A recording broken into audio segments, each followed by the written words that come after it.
What's up, Deaf Worlders? Net Narrator here once again, streaming some more Epstein stuff, and it has been a little bit of time since I did the last stream.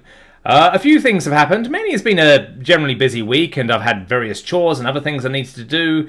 But the biggest thing is I've done myself a little bit of an injury. And it's a weird injury. It's not like broken. I don't have like a broken leg, or I haven't torn a muscle or anything. Weirdly enough, I didn't do anything at all to get this injury. I basically slept one night, and I woke up with my back and my leg and my ass in a lot of pain. And apparently it's something called a pinched nerve. So I sort of must have slept awkwardly or something like that. And that's how it happened. It's extremely painful, but it's been getting mostly better. I've been hobbling around all over my house, and ibuprofen does seem to do the trick, and it doesn't make things so bad. Still feels a little bit weird, but it's nowhere near as painful as when it started. But it was quite weird. But certainly things are getting better now, and I'm sat at a desk, so in theory it shouldn't be a problem anyway. It's just it's delayed things a little bit with other things going on IRL. So naturally, when I lack time, I can't necessarily do these streams. But that said, we can do it today.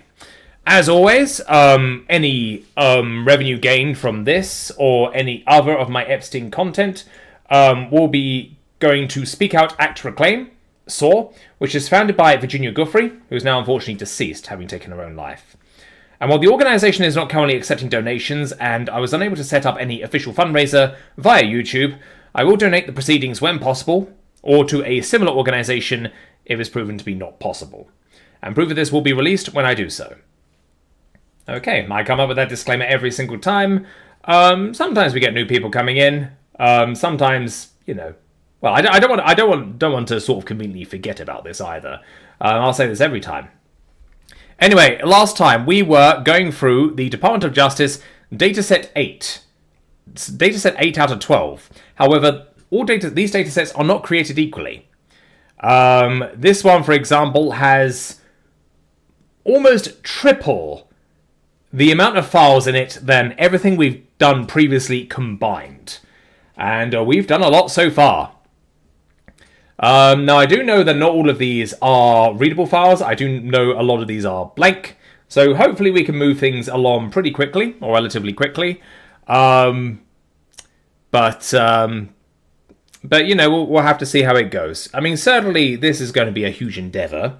And the datasets after this are even longer by a long shot. So we're going to see how it goes. I'm going to do my best to do the entire lot. But I might need to pace myself out a little bit more. Also, I don't normally do this, but I'm wearing a Marvel t-shirt today. No, I'm not sponsored by Marvel. I'm not sponsored by anybody really, save myself. This is just a t-shirt I got with a mug for less than a £5 during my days living in London, where I wasn't the richest around. I was able to live in London, but that didn't leave me with much with much cash at all. So yeah, this definitely helped a little bit back in the day, and it's just the first thing I could reach as I was hobbling around from a broken ass. It's not a broken ass. It's a pinched nerve, but the feeling is returning. It just feels hella weird, and it feels really, really painful getting up in the morning. But anyway, I digress. Hope everyone's doing all right. Let's begin. We are carrying on from dataset. What the fuck?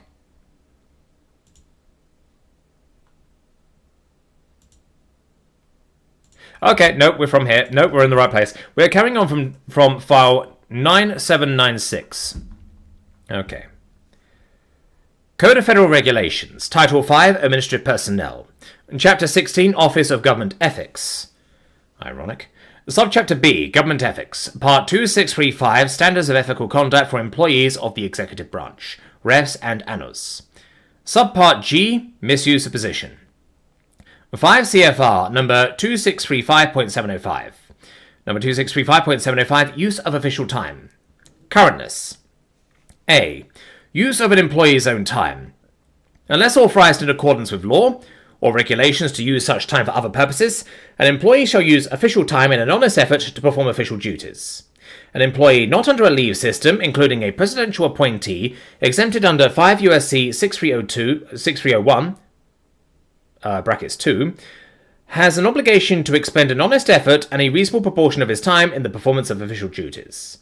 Example 1. An employee of the Social Security Administration may use official time to engage in certain representational activities on behalf of the employee union of which she is a member. Under 5 U.S.C. 7131, this is a proper use of her official time, even though it does not involve performance of her assigned duties as a disability claims examiner. Example 2. A pharmacist employed by the Department of Veteran Affairs has been granted excused absence to participate as a speaker in a conference on drug abuse sponsored by the professional association to which he belongs. Although excused absence granted by an agency in accordance with guidance in Chapter 630 of the Federal Personnel Manual allows an employee to be absent from his official duties without charge to his annual leave account, such absence is not unofficial time.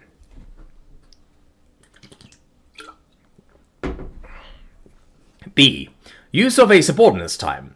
An employee shall not encourage, direct, coerce, or request a subordinate to use official time to perform activities other than those required in the performance of official duties or authorized in accordance with law or regulation. Example 1. An employee of the Department of Housing and Urban Development may not ask his secretary to type his personal correspondence during duty hours. Further, directing or coercing a subordinate to perform such activities during non-duty hours constitutes an improper use of public office for private gain in violation of number 2635.702a. Where the arrangement is entirely voluntary and appropriate compensation is paid, the secretary may type the correspondence at home or on her own time. Where the compensation is not adequate, however, the arrangement will involve a gift to the superior in violation of the standards in subpart C of this part. Source 57 FR 35041, August 7th, 1992, 62 FR 48748, September 17th, 1997, unless otherwise noted. Also, it's getting dark in here. Give me a sec. That's better. It's sunset at the moment, so it's going to get dark pretty soon. Authority 5 USC 7301, 7351, 7353, 5 USC App, Ethics in Government Act of 1978, EO 12674, 54FR 15159, 3 CFR 1989 Comp, Part or Page 215 as modified by EO 12731, 55FR 42547, 3 CFR 1990 Comp, Page 306. Current through November 14th, 2022, 87 FR 68310. Some sections may be more current. See credits for details. Yes, I am 18 years age of over. Fucking hell. So yeah, this is the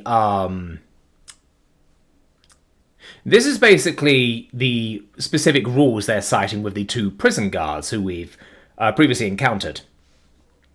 And they filed false reports to say they did their rounds when they didn't. They were slacking off, which I can completely understand slacking off as someone who has been in the workforce, working the day-to-day grind. I can absolutely understand slacking off. However, it did result in a man's alleged suicide, so, you know, we'll see how that goes. Anyway, I just want to see... oh, no, this isn't a repeat. And also, I'm starting an hour earlier than usual. I'm starting at 7 o'clock UK time. Partly because I need to get to bed earlier. Partly because I want to make sure I get a decent chunk done. And that's pretty much it. I really want to speed things along and get on to things I actually want to read. I mean, some more excitable stuff rather than this tedious thing. Anyway, Code of Federal Regulations, Title 15, Administrative Personnel, Chapter 16, Office of Government Ethics, Subchapter B, Government Ethics, Part 6, 2635, Standards of Ethical Conduct for Employees of the Executive Branch, Refs and Annos, Subpart G, Misuse of Position. 5 CFR, number 2635.704. Number 2635.704, Use of Government Property. Currentness. A. Standard. An employee has a duty to protect and conserve government property and shall not use such property or allow its use for other than authorized purposes. B. Definitions for purposes of this section. 1. Government property includes any form of real or personal property in which the government has an ownership, leasehold, or other property interest, as well as any right or other tangible interest that is purchased with government funds, including the services of contractor personnel. The terms include office supplies, telephone and other telecommunications equipment and services, the government mails, automated data processing capabilities, printing and reproduction facilities, government records and government vehicles. 2. Authorised purposes are those purposes for which government property is made available to members of the public or those purposes authorised in accordance with law or regulation. Example 1. Under regulations of the General Services Administration at 41 CFR 101 to 35.201, a employee may make a personal long-distance call charged to a personal calling card. Example 2. An employee of the Commodity Futures Trading Commission, whose office computer gives them access to a commercial service, providing information for investors, may not use that service for personal investment research.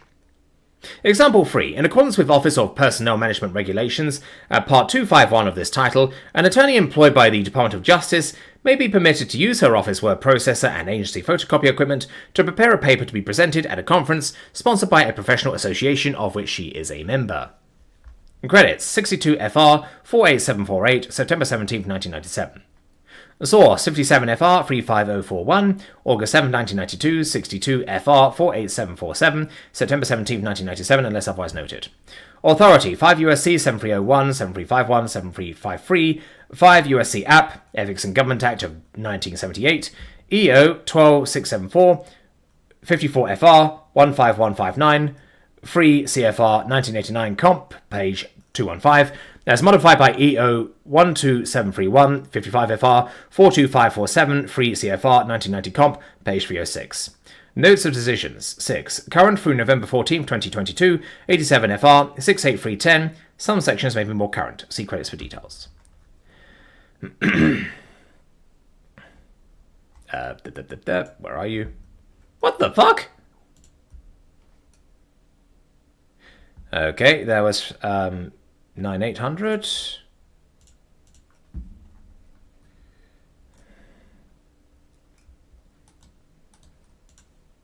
That's better. Hey, there we go. Okay.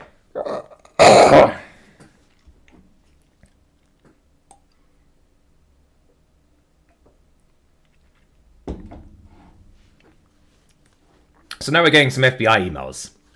So from Redacted, subject MCC AP sources, first investigate contraband flow at Epstein jail. Date Thursday, 05 March 2020, 22:36:45 plus 000. Now we're getting. I have scouted ahead. We are getting a bunch of emails going on ahead.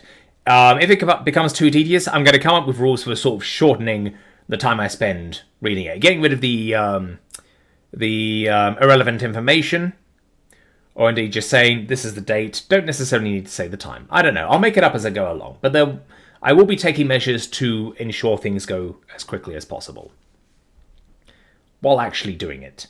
I'm not going to skip stuff unless it's irrelevant. AP sources. Feds investigate contraband flow at Epstein jail by Michael Balsamo and Michael R. Sisak, March 5th, 2020 GMT. AP sources. Feds investigate contraband flow at Epstein jail. File. This March 12, 2009 photo shows the Metropolitan Correctional Center in New York City. The federal jail in New York City, where wealthy financier Jeffrey Epstein took his own life, is on lockdown, as authorities try to determine whether someone smuggled a gun inside one of the most secure federal jails in the country. That's according to two people familiar with the matter, who spoke Friday to the Associated Press. AP photo, Mark Linehan, file. I might not necessarily do these what do you call it? Credits? Normally I wouldn't do that, but if it's, if I have to stop every so often just to talk about the photos, it sort of interrupts the flow. But, we'll see. Washington AP. The Justice Department has opened a criminal investigation into potential misconduct by guards as officials keep inmates locked down at the federal jail in New York, where financier Jeffrey Epstein killed himself over the summer. People familiar with the matter told the Associated Press. The investigation at the Metropolitan Correctional Center is focusing on the flow of contraband into one of the most secure jails in America, and is being led by federal prosecutors from the U.S. Attorney's Office in Manhattan, the people said. They were not authorized to discuss the investigation publicly and spoke on condition of anonymity. The criminal investigation comes as inmates have remained locked in their cells without access to their lawyers a week after authorities began tossing cells in search of a possible gun that so far they've been unable to find. The investigation started after jail officials received information that a gun may have been smuggled into the Manhattan lockup. Since then, officials have cancelled all visitation at the jail, which houses around 700 inmates. There are no signs of the lockdown ending anytime soon. The lockdown is just the latest crisis at the jail, where Epstein died by suicide in August. Federal prosecutors alleged that the 2 correctional officers assigned to watch Epstein's unit were snoozing and shopping on the internet, and later forged records to make it look like they checked in on him. All visitors and inmates are searched before entering the facility and go through metal detectors. They are supposed to leave personal belongings outside the jail. All mail is also screened by correctional staff. A gun smuggled inside would be a major security breach. In the past few days, officers have searched the facility and uncovered a sizable amount of contraband, including cell phones, but no gun has not been found, the people said. Investigators are trying to determine how the contraband has been entering into the facility. The Bureau of Prisoners said the jail is on modified operations because of the investigation.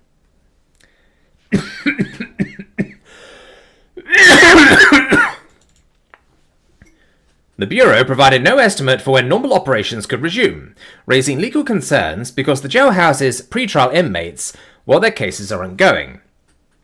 In a statement to the AP, the agency said it must take the time needed to complete a thorough investigation while actively working to return the facility to normal operations as soon as possible. Just checking the chat here. Dmitry Kokov, you sure about this? Pretty sure some of the stuff on here can get you banned on YouTube. Yes, I am very sure about this, and I haven't been banned so far. I've been doing this for a little while. I've been doing this since last year, and I'm still going.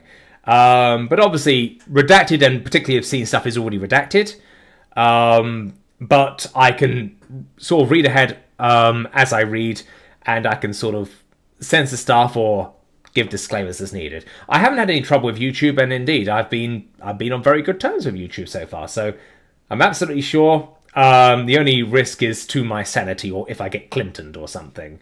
But at this point, I'm very much willing to give back in my own way.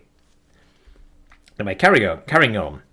David Patton, Executive Director and Chief Attorney to the Federal Defenders of New York, said it's a violation of inmates' constitutional rights to deny them visits with their lawyers. He also said it has affected legal proceedings. Sentencings are being delayed. Hearings are being delayed, Patton said. But the MCC acts as though it's perfectly fine for them to just shut down the entire institution to look for contraband. It's just not acceptable. They've got to be able to walk and chew gum at the same time. Dude, there's a fucking gun, apparently, there. Patton said federal prison officials have refused to provide information about what has prompted the current lockdown, other than saying it is for security concerns. They have not told the federal defenders that they are searching for a gun, he said. Patton said the chief judge in the Southern District of New York has been working with the U.S. Marshal Service to bring a small number of people to the courthouse for individual meetings with lawyers, but they're capped at just 5 per day. It's just not nearly sufficient to deal with the need, he said. The agency said Thursday that it arranged for additional staff from other parts of the US to assist in the investigation and ensure there is appropriate staffing at the jail. The agency said it has maintained communication with stakeholders as needed, and held a meeting with the chief federal judge and public defender in Manhattan, along with prosecutors, the Marshal Service, and probation officials. The agency also said it has discussed a plan to resume legal visits at the jail on Friday and expects to allow full legal visitation by next week. Visits with family members could resume as soon as this week, officials added. The Bureau has been working closely with the stakeholders throughout this period to ensure those defendants with imminent court deadlines have the legal visits with their legal counsel as needed, the statement said. Inmates are being locked down for 24 hours a day, and lawyers have been told that in some units the prisoners are being denied showers and being given cold meals in their cells. One inmate reported receiving peanut butter and jelly sandwiches for every meal since last Thursday. I mean, it could be worse. The Bureau said inmates are on a periodic shower rotation, except for those in special housing units, who remain on a regular schedule. All inmates have access to medical care and appointments, and medical staff continue normal rounds on every floor, BOP said. Redacted Public Affairs, United States Department of Justice, U.S. Attorney's Office, Southern District of New York, redacted. So that's very interesting, because obviously we knew the guards were cutting corners with their shifts, but here, pretty soon after the death of Epstein, we've got potential evidence of even more incompetence at that prison. Mainly, the gun. Now, Clara is just popped up beside me. I really hope she doesn't go for my rum. So that's what I'm drinking at the moment, rum. It is very, very nice.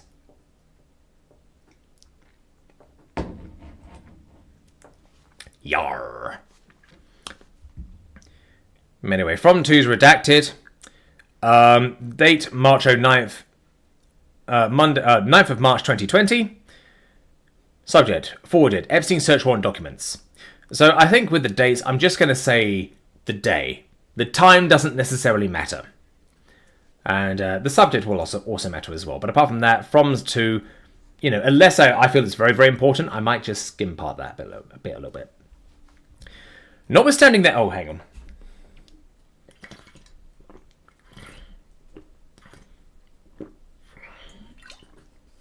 Hello, Clara.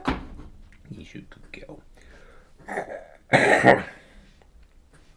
Come sit here. Come sit here. That's right, she just wants some fuss. She'll pop on screen in a minute. Notwithstanding the many promises to us about quick and effective processing of the 60-plus devices they seized, the FBI is completely fucking us on this. Ooh! Okay. This is also sent March 9th. Subject, RE, Epstein Central. It's the same email chain. I can skip past that. Redacted. Unfortunately, I don't think this is very helpful to us. Did you take a look at the example spreadsheet I sent on 2/24? The Excel file you sent has descriptions that don't match up to items listed in the search warrant returns that we sent on 2/23. And we don't have the 1B or cart numbers to be able to cross-reference. We also can't tell what you mean by loose media without a specific comparison to what was seized. We don't know which items you're referring to as Windows machines. And we can't tell whether the entirety of any particular item has been transferred or just partial. For example, it looks like we have gotten very, very few image files, which is surprising. We have also encountered some very significant problems in trying to review the more than 1 million documents we recently received. Firstly, the data we've received has no way to put any emails and attachments together. So if an email says, see the attached flight records, for example, we have no way of linking that up with the records themselves. Not only is that a big problem for us in review, it's going to be a huge problem for producing the documents to Defense Counsel. Clara, don't put your tail into the mic or my face, please. Secondly, the load file has no link to the native file, so when we load the data to the database, there's no way to have the native file show up in the database. Because many of the files are too large to open in the viewer, it effectively means that there are many files that are completely invisible to us. Thirdly, related, the control numbers in the load file don't match up to the native files, so we have two sets of numbers and no way to match up anything. That is, even if we were to try to go hunt down every individual large file in the native files, it would be impossible. So the data that we most recently got, we need to get in a form that addresses those issues, and we likely will need to get a similar reproduction of the data we received a couple months ago. Otherwise we're sifting through more than 1 million documents without much rhyme or reason. I've reattached the spreadsheet we sent last week. I think that's a good place to start in terms of our necessary record keeping, and we need that info at the very least, as well as anything else you think would be useful. Also attaching the SW returns for reference. And again, we're happy to meet up any time and hash all this out in person, if that's useful. Sorry, Kat, I didn't mean to do that. Thanks, redacted. Same email chain, this time on March 4th, 2020. Here is a listing of what I have already handed over in load files to the US Attorney's Office for a taint review. Some points of clarification. There were 9 IDE hard drives found in the Manhattan apartment. They turned out to be 3 copies of 3 drives, 9 drives in total, from a July 2007 search on one of his properties. I only processed 3, as they were all copies. All the loose media from the New York apartment is included. All the Windows machines from the New York apartment are included. Only 2 Macs from NY and 1 from the island are included. Hello, Clara. I will have to more closely coordinate with whoever is loading up Relativity with the remaining Macs, as the tool they have to be processed with does not easily rename the load files. Spreadsheet is attached. Bunch of redactions. Same email chain, March 3rd, 2020. I could do Thursday morning, but I think it would be helpful for us to get the accounting in advance of the meeting so we can figure out in advance what, if any, additional steps we need. Is that possible? Same email chain, March 3rd. Can we do Thursday morning? My network should be back by then, and I can give you a good accounting. Redacted dealers. Okay, March 2nd, 2020. Doing the weekly check-in on this. Is there a time this week when everyone can meet on this? Thanks, redacted. And same email chain, February. This is February 24th. So we're going into the past with each of these. Totally understand about the network issues. We can relate. I do still think it will be helpful to all sit down together to have an in-person discussion to make sure everybody is on the same page. Are folks available for that next week? And what I think would be most helpful to facilitate that would be a spreadsheet of each separate device referenced in the 2 search warrant returns, with columns for whether we've dumped the contents, whether they've been reviewed and or transferred, what portions were transferred, etc. Something roughly like the attached, with any other categories you would think would be useful. And the info on the attached is mostly hypothetical, obviously, just as examples. That will help us fully understand what's been reviewed, transferred, and received so far and what remains. Also, just on the pictures, we do want copies of those as well, please, including from the disks and the devices. I think FBI was going to do an initial screen to make sure no CP, and since I think the answer was no, we'll need to get those to be able to review them as well. Many thanks, redacted. Yeah, CP, unfortunately, is a abbreviation for child porn, if you didn't know. Continuing the email chain, this is February 24th. Again, going back in the past. So I think the next time we get an email chain, I'll just go from the bottom up. Just to make it make sense. Redacted. Sorry for the delayed response. They are tearing out our old network and giving us a new one. They mandated we delete old stuff, about 400 terabytes worth. And now that they are working on replacing the network, we can do only local work. I should be able to give you an accounting of what is what. I can say, off the top of my head, that all Windows-based items from the NY search have been handed over, as well as all loose media. The CDs from NY only contain pictures, no documents. There are still some Apple items from NY that need to be produced. As far as the island stuff goes, the first item on your spreadsheet, the kitchen, Mac, has been produced. Still working on the rest. Same email chain, February 23rd. Team. Following up on the below from last week, I'm still not sure how we're addressing this, so I thought it would make sense for us all to schedule a, hopefully relatively brief meeting to all get on the same page. We didn't hear back on which files had previously been provided, but our tech folks did their best to differentiate. And we got access to the materials yesterday, and it's well over 1 million documents. And we don't have any idea of what we're looking at, i.e. which devices the materials came from, whether it's full or partial results, how many more devices we have coming, etc. Based on the attached search warrant returns, it looks like from the New York mention, the PDF, there are approximately 40 devices that would have storage. Computers, hard drives, thumb drives, etc. And that's not even counting at least 60 plus CDs. And then from the Virgin Islands, the Excel spreadsheet, at least more than 25 devices, including multiple servers and server racks. So we got to know what we've already received, what remains, anticipated schedule, etc. And I know it's a lot of moving pieces on all sides, so I wanted to loop in everybody at once. The case team will be in California this coming week from Tuesday through Friday, but then I think generally around the first week of March, which will hopefully be plenty of time to schedule a productive meeting. Thanks all. Okay, carrying on the email chain, this is February 15th. I'm not sure who's the exact right person to ask this, so I wanted to get everybody on one email chain about it. I have the hard drive that Redacted dropped off that has new Epstein search warrant materials, but it looks like there are also old materials that I think we have previously received and uploaded on the hard drive, and so I'm not sure what's new. Just generally, and Redacted and I talked about this last week too, but it's basically impossible for us to keep track of what we're getting, and what has been completed, without some kind of identification or labeling system, along with a list of which devices have been extracted and downloaded.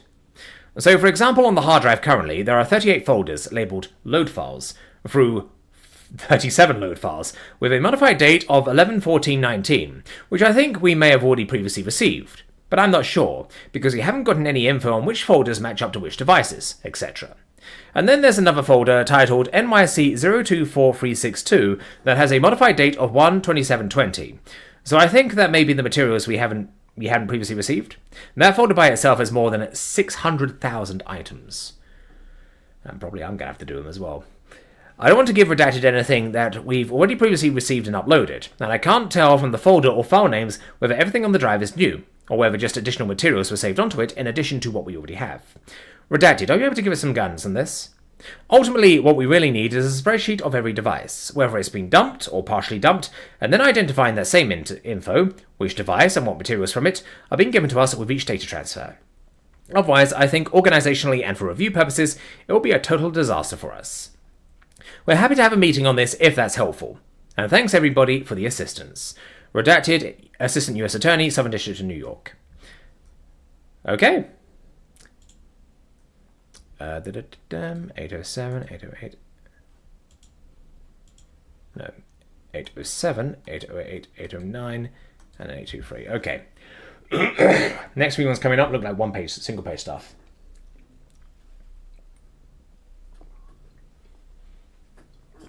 I might give myself some more water in a bit. For some reason, my throat's all clogging up. Never good when I'm streaming.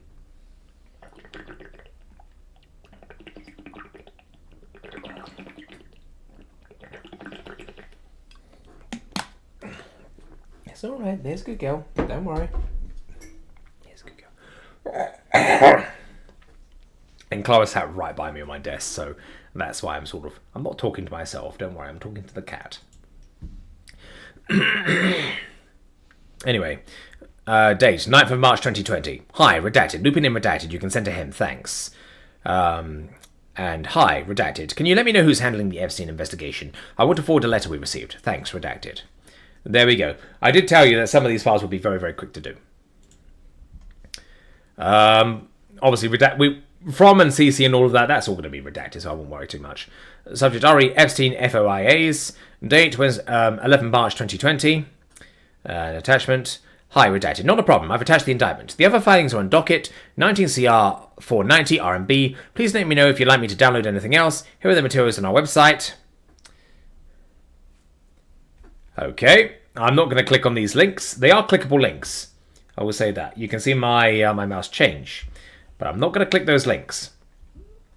And to be honest, they are on the Department of Justice website anyway. As for other items in our possession that are public, we have both a selection of filings from civil cases that we pulled from public dockets, though I would not necessarily want to reveal which civil suits we tracked, as well as a copy of the FOIA production that FBI Palm Beach produced regarding the initial investigation. Thanks, redacted. And here's something else on March 10th. Yeah, this is the previous email, so I'm gonna change the way I do these emails in future. Subject. Okay, redacted. Further to the little meeting we had a couple of weeks ago, could you kindly pull together the Epstein press releases and charges and anything else we made public? I don't think you need to download everything from the docket, though. And that's from the Associate U.S. Attorney from the United States District Office. That's a repeat. We've done those details before. Okay, something else. Unfortunately, is not an email.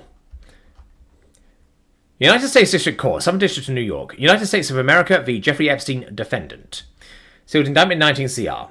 I think this is probably a repeat, but I'm going to do it anyway.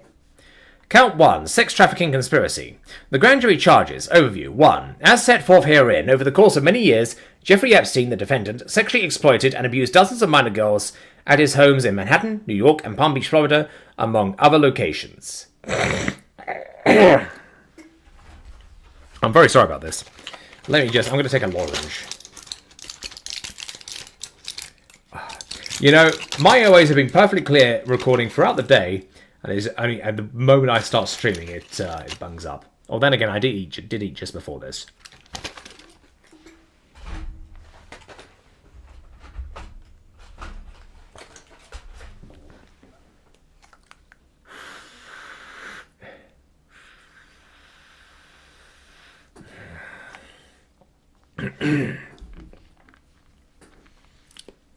Two, in particular, from at least in or about 2002 up to and including at least in or about 2005, Jeffrey Epstein, the defendant, enticed and recruited, and caused to be enticed and recruited minor girls to visit his mansion in Manhattan, New York, the New York residence, and his estate in Palm Beach, Florida, the Palm Beach residence, to engage in sex acts with him, after which he would give the victims hundreds of dollars in cash. Moreover, and in order to maintain and increase his supply of victims, Epstein also paid certain of his victims to recruit additional girls to be similarly abused by Epstein.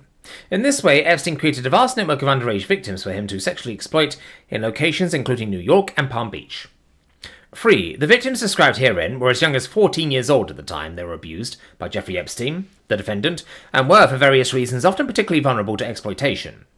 Epstein intentionally sought out minors and knew that many of his victims were in fact under the age of 18, including because, in some instances, minor victims expressly told him their age. 4. In creating and maintaining this network of minor victims in multiple states to sexually abuse and exploit, Jeffrey Epstein, the defendant, worked and conspired with others, including employees and associates who facilitated his conduct by, among other things, contacting victims and scheduling their sexual encounters with Epstein at the New York residence and at the Palm Beach residence. Factual background.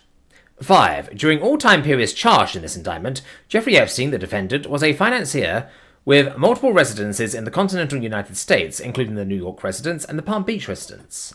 6. Beginning in at least 2002, Jeffrey Epstein, the defendant, enticed and recruited, and caused to be enticed and recruited, dozens of minor girls to engage in sex acts with him, after which Epstein paid the victims hundreds of dollars in cash, at the New York residence and the Palm Beach residence. 7. In both New York and Florida, Jeffrey Epstein, the defendant, perpetuated this abuse in similar ways. Victims were initially recruited to provide massages to Epstein, which would be performed nude or partially nude, would become increasingly sexual in nature, and would typically include one or more sex acts. Epstein paid his victims hundreds of dollars in cash for each encounter. Moreover, Epstein actively encouraged certain of his victims to recruit additional girls to be similarly sexually abused. Epstein incentivized his victims to become recruiters by paying these victim recruiters hundreds of dollars for each girl that they brought to Epstein. In so doing, Epstein maintained a steady supply of new victims to exploit. The New York residence. 8. At all times relevant to this indictment, Jeffrey Epstein, the defendant, possessed and controlled a multi-story private residence on the Upper East Side of Manhattan, New York, i.e. the New York residence. Between at least in or about 2002 and in or about 2005, Epstein abused numerous minor victims at the New York residence by causing these victims to be recruited to engage in paid sex acts with him. 9. When a victim arrived at the New York residence, she typically would be escorted to a room with a massage table, where she would perform a massage on Jeffrey Epstein, the defendant.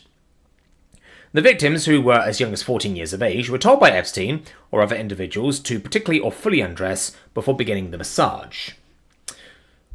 During the encounter, Epstein would escalate the nature and scope of physical contact with his victim to include, among other things, sex acts such as groping and direct and indirect contact with the victim's genitals. Fucking Christ.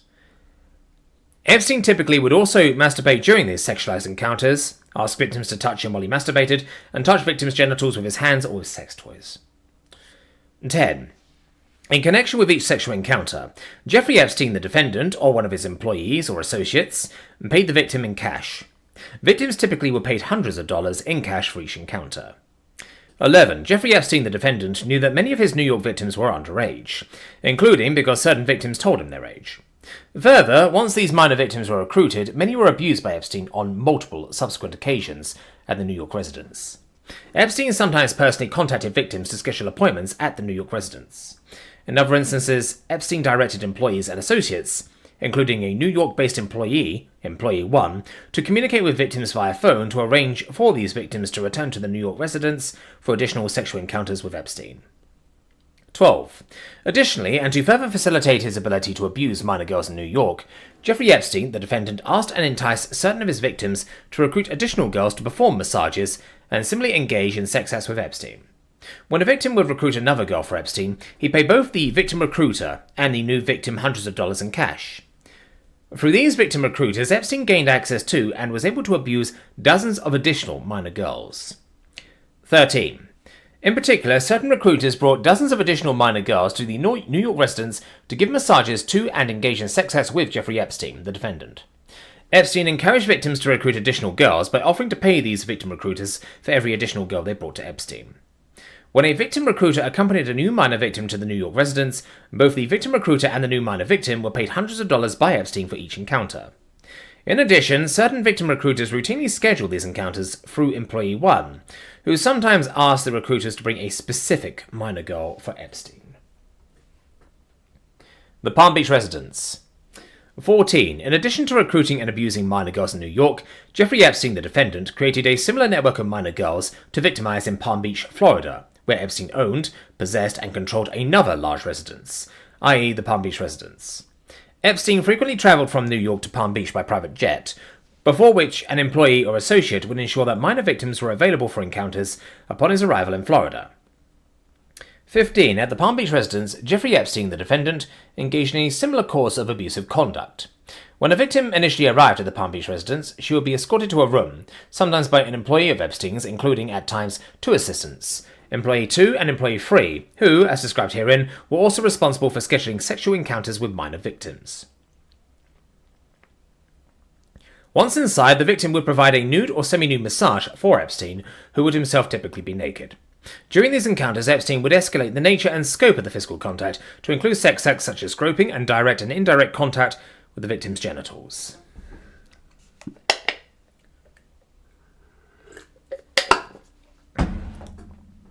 Epstein would also typically masturbate during these encounters, ask victims to touch him while he masturbated, and touch victims' genitals with his hands or with sex toys. 16. In connection with each sexual encounter, Jeffrey Epstein, the defendant, or one of his employees or associates paid the victim in cash. Victims typically were paid hundreds of dollars for each encounter. 17. Jeffrey Epstein, the defendant, knew that certain of his victims were underage, including because certain victims told him their age. In addition, as with New York-based victims, many Florida victims, once recruited, were abused by Jeffrey Epstein, the defendant, on multiple additional occasions. 18. Jeffrey Epstein, the defendant, who during the relevant time period was frequently in New York, would arrange for employee 2 or other employees to contact victims by phone in advance of Epstein's travel to Florida to ensure appointments were scheduled for when he arrived. Hello, Dexter. In particular, in certain instances, employee 2 placed phone calls to minor victims in Florida to schedule encounters at the Palm Beach residence. At the time of certain of these phone calls, Epstein and employee 2 were in New York, New York. Additionally, certain of the individuals victimized at the Palm Beach residence were contacted by phone by employee 3 to schedule these encounters. 19. Moreover, as in New York, to ensure a steady stream of minor victims, Jeffrey Epstein, the defendant, asked and enticed certain victims in Florida to recruit other girls to engage in sex acts. Epstein paid hundreds of dollars to victim recruiters for each additional girl they brought to the Palm Beach residence. Statutory allegations. 20. From at least in or about 2002 up to and including in or about 2005, in the Southern District of New York and elsewhere, Jeffrey Epstein, the defendant, and others, known and unknown, willfully and knowingly did combine, conspire, confederate, and agree together and with each other to commit an offence against the United States, to wit, sex trafficking of minors, in violation of Title 18, United States Code, Section 1591A and B. 21. It was a part and object of the conspiracy that Jeffrey Epstein, the defendant, and others, known and unknown, would and did, in and affecting interstate and foreign commerce, recruit, entice, harbour, transport, provide, and obtain by any means a person, and to benefit financially and by receiving anything of value, from participation in a venture which is engaged in any such act, knowing that the person had not attained the age of 18 years, and would be caused to engage in a commercial sex act, in violation of Title 18, United States Code, Sections 1591A and B, 2. Overt acts. 22. In furtherance of the conspiracy and to effect the illegal object thereof, the following overt acts, among others, were committed in the Southern District of New York and elsewhere. A. In or about 2004, Jeffrey Epstein, the defendant, enticed and recruited multiple minor victims, including minor victims identified herein as minor victim 1, minor victim 2, and minor victim 3, to engage in sex acts with Epstein at his residences in Manhattan, New York, and Palm Beach, Florida, after which he provided them with hundreds of dollars in cash for each encounter. B. In or about 2002, minor victim 1 was recruited to engage in sex acts with Epstein and was repeatedly sexually abused by Epstein at the New York residence over a period of years and was paid hundreds of dollars for each encounter. Epstein also encouraged and enticed minor victim 1 to recruit other girls to engage in paid sex acts, which she did. Epstein asked minor victim 1 how old she was, and minor victim 1 answered truthfully. C. In or about 2004, employee 1, located in the Southern District of New York, and on behalf of Epstein, placed a telephone call to minor victim 1 in order to schedule an appointment for minor victim 1 to engage in paid sex acts with Epstein. D. In or about 2004, minor victim 2 was recruited to engage in sex acts with Epstein and was repeatedly sexually abused by Epstein at the Palm Beach residence over a period of years, and was paid hundreds of dollars after each encounter. Epstein also encouraged and enticed minor victim 2 to recruit other girls to engage in paid sex acts, which she did. E. In or about 2005, employee 2, located in the Southern District of New York, and on behalf of Epstein, placed a telephone call to minor victim 2 in order to schedule an appointment for minor victim 2 to engage in paid sex acts with Epstein. F. In or about 2005, minor victim 3 was recruited to engage in sex acts with Epstein, and was repeatedly sexually abused by Epstein at the Palm Beach residence over a period of years, and was paid hundreds of dollars for each encounter. Epstein also encouraged and enticed minor victim 3 to recruit other girls to engage in paid sex acts, which she did. Epstein asked minor victim 3 how old she was, and minor victim 3 answered truthfully. G. In or about 2005, employee 2, located in the Southern District of New York, and on behalf of Epstein, placed a telephone call to minor victim 3 in Florida in order to schedule an appointment for minor victim 3 to engage in paid sex acts with Epstein. H. In or about 2004, employee 3 placed a telephone call to minor victim 3 in order to schedule an appointment for minor victim 3 to engage in paid sex acts with Epstein. Title 18, United States Code, Section 371. Count 2. Sex trafficking. The grand jury further charges. 23. The allegations contained in paragraphs 1 through 19 and 22 of this indictment are repeated and re-alleged as if fully set forth within. 24. From at least in or about 2002, up to and including in or about 2005, in the Southern District of New York, Jeffrey Epstein, the defendant, willfully and knowingly, in and affecting interstate and foreign commerce, did recruit, entice, harbour, transport, provide, and obtain by any means a person, knowing that the person had not attained the age of 18 years and would be caused to engage in a commercial sex act, and did aid and abet the same, to wit, Epstein recruited, enticed, harboured, transported, provided, and obtained numerous individuals who were less than 18 years old, including but not limited to minor victim 1, as described above, and who were then caused to engage in at least one commercial sex act in Manhattan, New York. Title 18, United States Code, Sections 1591A, B, 2, and 2. Forfeiture allegations. 25. As a result of committing the offence alleged in Count 2 of this indictment, Jeffrey Epstein, the defendant, shall forfeit to the United States, pursuant to Title 18, United States Code, Section 1594C1, any property, real and personal, that was used or intended to be used to commit or to facilitate the commission of the offence alleged in Count 2, and any property, real or personal, constituting or derived from any proceeds obtained, directly or indirectly, as a result of the offence alleged in Count 2, or any property traceable to such property, and the following specific property. A. The lot or parcel of land, together with its buildings, appurtenances, improvements, fixtures, attachments, and easements, located at 9 East 71st Street, New York, New York, with block number 1386 and lot number 10, owned by Maple Inc. Substitute asset provision. 26. If any of the above described forfeitable property as a result of any act or omission of the defendant, A. cannot be located upon the exercise of due diligence, B. has been transferred or sold to or deposited with a third person, C. has been placed beyond the jurisdiction of the court, D. has been substantially diminished in value, or E. has been commingled with other property which cannot be subdivided without difficulty, it is the intent of the United States, pursuant to 21 U.S.C. number 853P and 28 U.S.C. number 2461C, to seek forfeiture of any other property of the defendant up to the value of the above forfeitable property. Title 18, United States Code, Section 1594, Title 21, United States Code, Section 853P, and Title 28, United States Code, Section 2461. By Jeffrey S. Bowman, United States Attorney, and this foreperson here.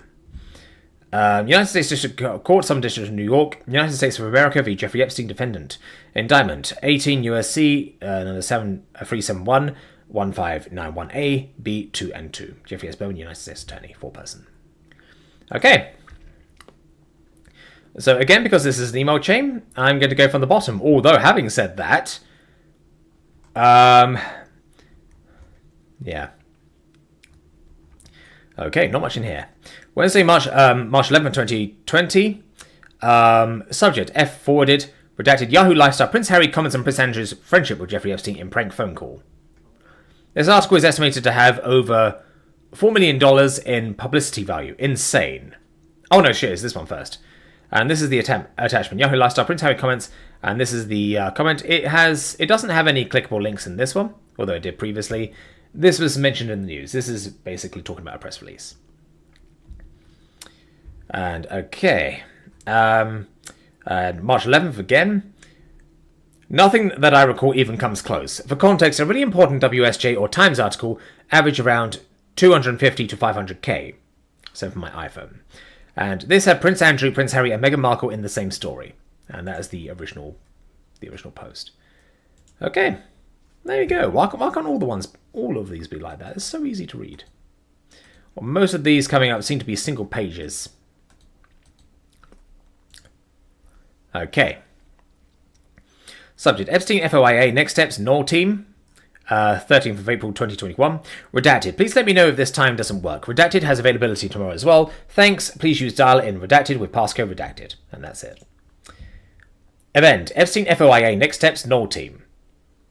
And this is occurring on 13th of April 2021. Class X personnel, and is created the same day. Priority 5, attendees, all redacted. Personal information, because it's talking about specific FBI and law enforcement agents, that's not important. Alarm, display the following message 15 minutes before start. Reminder, redacted. Please let me know if this time doesn't work. Redacted has availability tomorrow as well. Thanks. Please use dial in redacted with passcode redacted. Again, they're just organising a meeting. Okay. So, from these two emails, they're internal emails. I'm not going to read them. Subject 21 to 58, United States of America v. Maxwell. Acknowledgement and notice of appearance filed. And that's on 13th of April 2021. Notice to public access users. Judicial Conference of the United States policy permits attorneys of record and parties in a case, including pro se litigants, to receive one free electronic copy of all documents filed electronically, if receipt is required by law or directed by the filler. PACER access fees apply to all other users. To avoid later charges, download a copy of each document during this first viewing. Court of Appeal, Second Circuit. Notice of docket activity. The following transaction was filed on 04/13/2021. Case name United States of America v. Maxwell, case number 21 to 58, and there's a document link as well. Docket text. Acknowledgement and notice of appearance on behalf of appellant Ghislaine Maxwell, filed. Service date 04/13/2021 by CMECF, and there's the details. Notice will be electronically mailed to all these people. And obviously Ghislaine Maxwell failed her appeal, thank God, and she is still in prison, and she is refusing to name names. And we have another email chain. Give me a sec. I've got some coffee, but I probably should have started with a green tea. Anyway, because the first email is at the bottom, that's why I'm going to go from the bottom up. So, April 13th, 2021. Subject, RE Epstein FOIA next steps, null team. Doesn't work for me. Could you do 6 p.m? Oh no, shit, it's this one. Redacted. Please let me know if the time doesn't work. Oh no, this is a repeat from the last file. Doesn't work for me. Could you do 6 p.m? Next one, this afternoon isn't ideal. I can do 6 p.m. if absolutely necessary, but I would prefer any time tomorrow morning. Next one, tomorrow morning fairly booked for me, but do have 10 to 10:30 if that's better for everyone. Next one, I'd have to move something, but can do if nothing else works. I'm wide open between 12 and 3 if there's anything good during that time. That window works for me. Redacted. Have a pro offer then. Sorry. So they can't organise the meeting. From Bobby C. Sternheim, CC Christian Everdale, subject Ghislaine Maxwell. This is 13th of April 2021. Good evening. Might you have any sway in persuading the marshal permit Ms. Maxwell to have her legal materials while in the cell block? She arrived today at 5:15 a.m. and remained idle in the cell block until 8:30 a.m. when she was brought to the 5th floor. Otherwise, any opposition to be contacting the court for an order, per the marshal.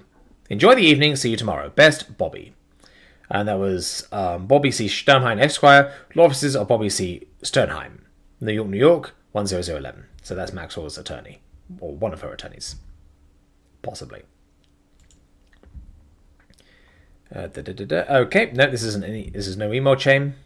Now, this is something we've done before, so this is a repeat. The note to public access users. Court of Appeals, Second Circuit. Notice of docket activity. The following transaction was filed on 04/15/2021. Case name, United States of America v. Maxwell, case number 2158. And there's a document link.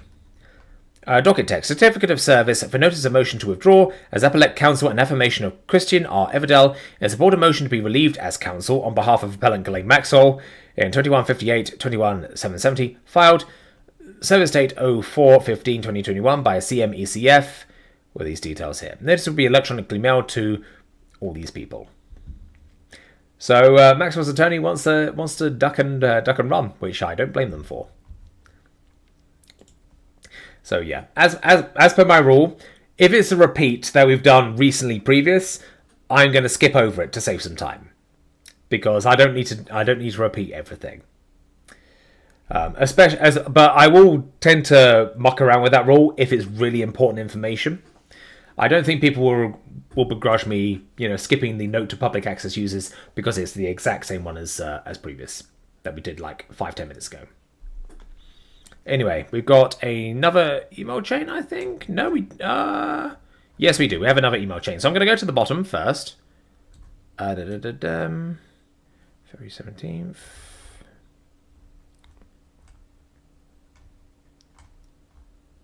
Oh, fuck me sideways.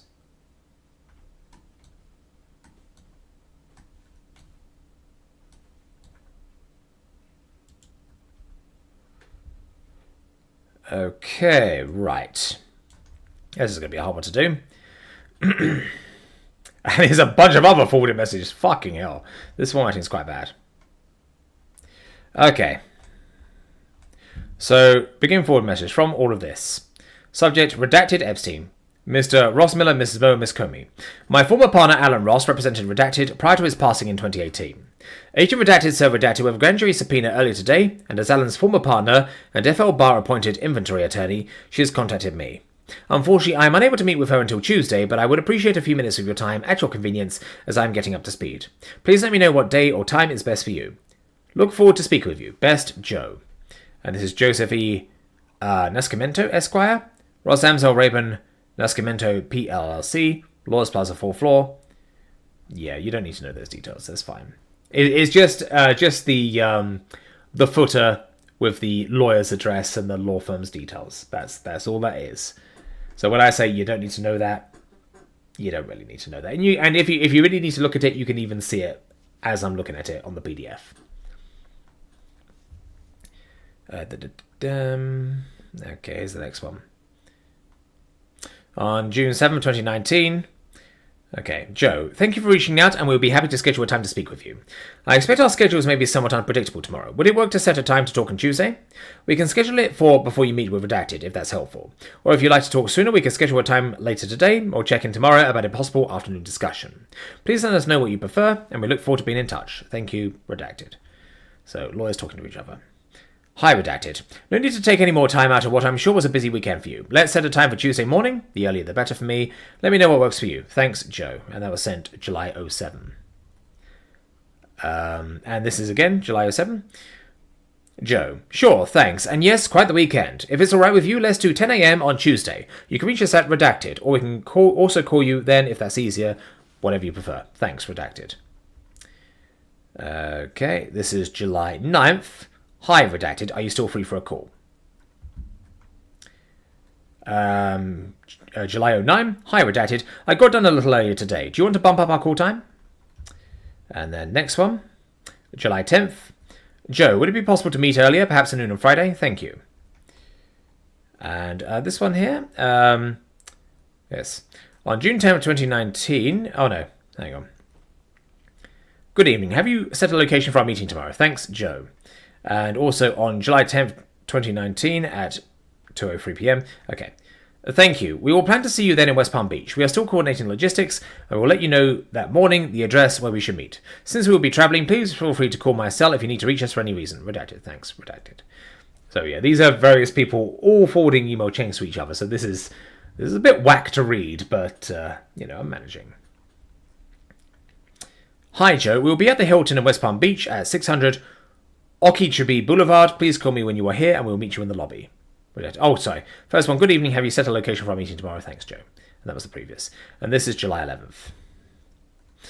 This is July 13th. Good afternoon. It was a pleasure to meet you yesterday. In the light of the recent filing of media reports, massive redaction. As always, feel free to contact me anytime. If we can be of further assistance, look forward to meeting again. Joe.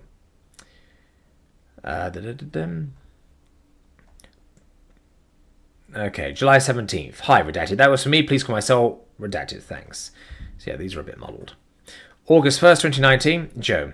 As we start thinking about scheduling our next meeting with Redacted, we were wondering if you could please let us know if there are any particular weeks that would not work for you or your client for a meeting in Florida. In particular, we don't want to interfere with anyone's summer vacation plans.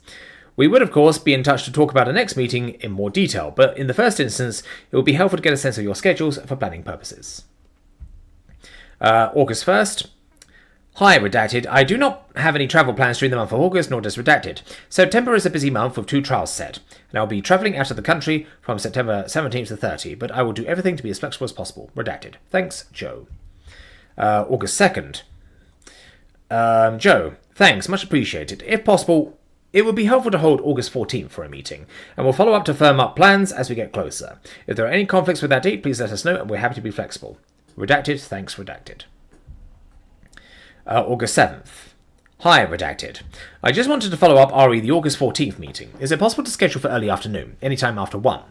I have proactive cooperation ongoing in another case involving multiple jurisdictions, and they are looking to meet the morning of 8th or 14th. I understand if your schedule is already set, and we'll work around it. Thanks, Joe. Okay. August 19th, 2019.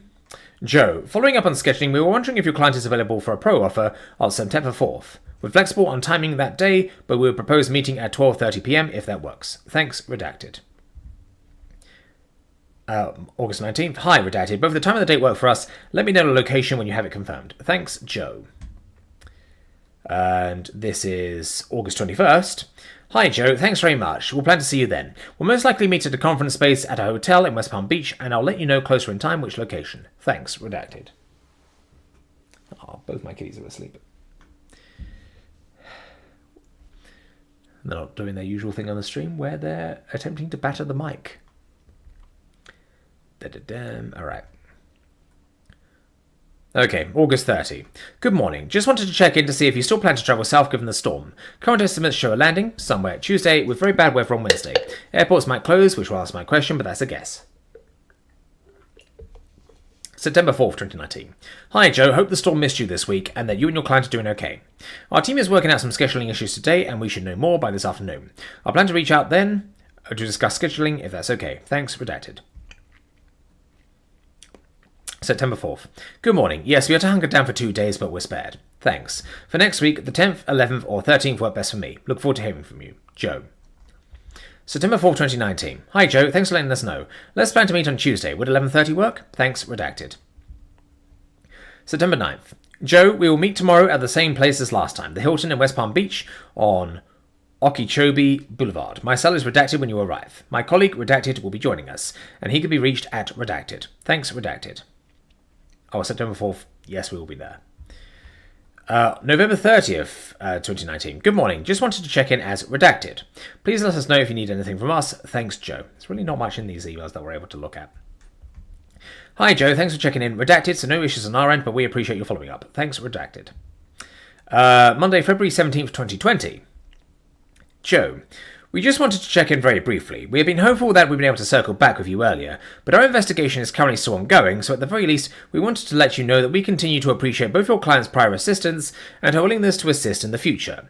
Nothing in our investigation, since we were last substantively in touch, has changed our view of your client, and we hope to be able to be in touch with you in the coming week with an update. In the interim, we do continue to view her status, as we previously conveyed, and please let us know if any issues arise on your end.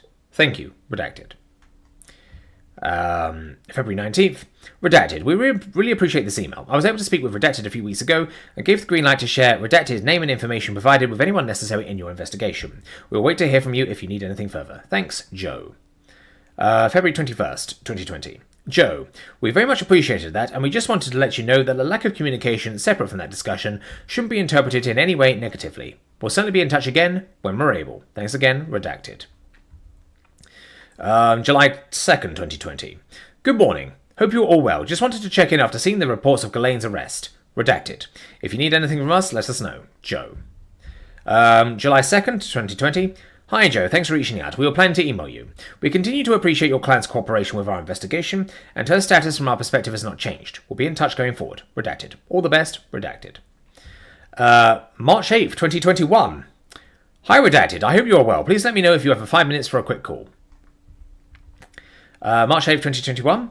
Hi, Joe. Thanks. Hope all is well with you. We're free for a call at 10:30 tomorrow morning. Would that work for you? Thanks. Redacted. April 16th, 2021 at 11:58 a.m. Hi, Joe. Hope you're doing well. Are you available for a call sometime early next week? Nothing urgent, but we wanted to talk with you about potentially sketching an interview by video conference with your client for sometime in early May. Thanks. Redacted. April 16th, 2021. Hi, Redacted. Yes, I'm free Monday morning between 9:30 and 12, or Tuesday between 11 to 3. If that doesn't work for you, I can try to move something around. Let me know. Have a nice weekend. Joe. April 16th, 2021. Thanks very much. Let's plan for 9:30 a.m. on Monday if that works for you. Should I just call your desk line, or would you prefer a different number? Thanks. Redacted. 16th of April, 2021. My cell phone is best. Redacted. And that's from Joe. Well, this is interesting. It's quite telling because these are attorneys on the opposing side. One obviously working for Maxwell, that would be Joe, but they seem to have a very good rapport with each other. They're very professional with each other. And this has gone on for about a 2-year period.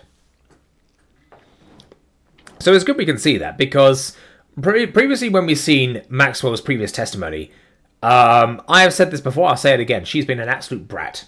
An absolute brat. If you have a look at her, like, specific lines of questioning, no, absolute brat. Like, absolutely entitled. Hello, Clara, don't fall off. Don't fall off the desk. Here's a good girl. Stay there, stay relaxed. Of course, her sleeping now means that when I'm trying to sleep, she'll be running all around the house. Which, it's not very good for keeping me, for going to bed with, but oh well.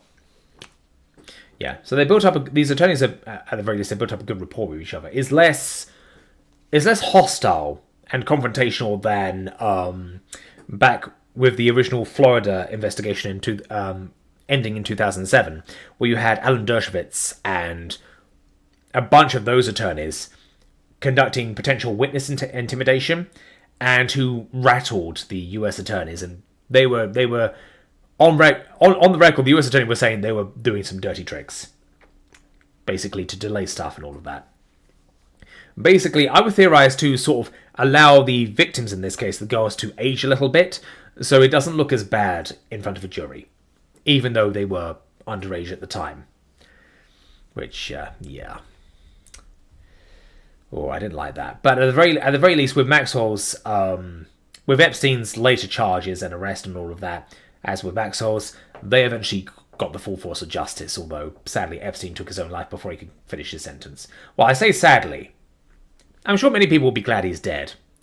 But imagine him rotting in prison for years and years and years and years. In terror.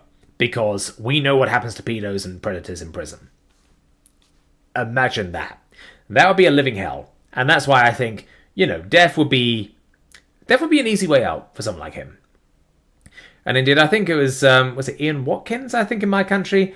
He was beaten and blinded so badly that after an agonizing trip in hospital, he finally died. But apparently in the run-up to that, and I'm pretty sure it's him. Is it Ian Watkins? Let me double check. I might be thinking of someone else. That's the Lost Prophets one.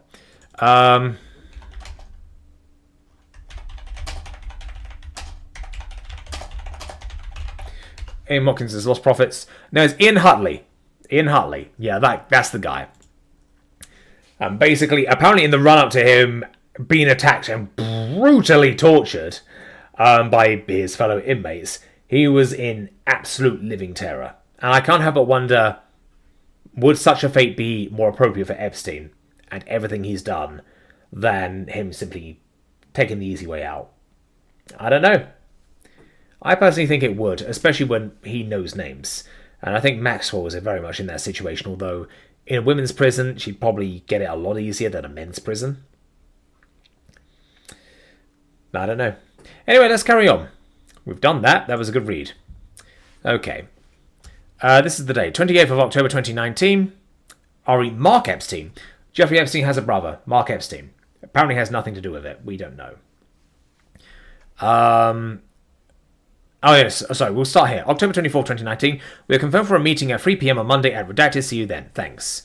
And this is October 28th. Hi, Redacted. Are you en route? Thanks. And 28th of Oct, you said for 10:31. Yeah, Mark Epstein is Epstein's brother, but they will need to speak with him about, Epstein's character and all of that, so I can understand that. Well, I'm pretty sure Mark Epstein had nothing to do with it, although, as I say, how close are they? I don't know. All right.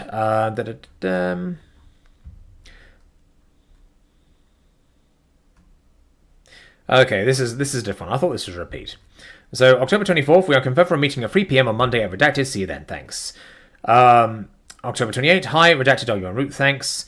And this is a different one. October 18th. Greetings. We are set for 10:31 at 3 per your direction. Did I miss an update? October 28th. Hi, Redacted. Per my email on October 24th below, we will confirm for Monday, which was today, October 28th. October 28th. I am sorry I would not have confirmed for today. I had a 4 p.m. doctor's appointment scheduled for Mums. I had told Mark 10:31 as well. My apologies. Can we still do 10:31? And this is 28. I really apologise. I really did not recognise the plan for the 28th. I could not have taken that plan. Again, that was it. Okay, 9854. So, 1, 2, 3, 4, 5, 6, 7, 8, 9, 10, 11, 12. So it's good that we're getting onto these types of files now, because it's a lot easier to sort of breeze through. And indeed, we've just been going for more than an hour. We've done a decent amount. But ideally, I mean, I've seen there are hundreds, maybe, it might have gone up to 1,000 pages in dataset 8. So we're not out of the woods by a long shot, but, you know, still reasonably good. Oh, fucking hell. 18 years of age or older? Fuck that.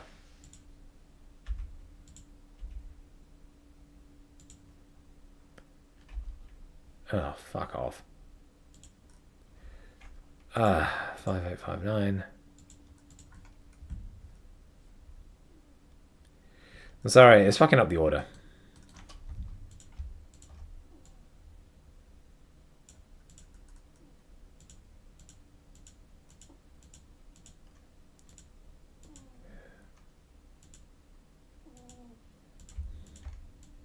Let me move. In fact, let me move it over here.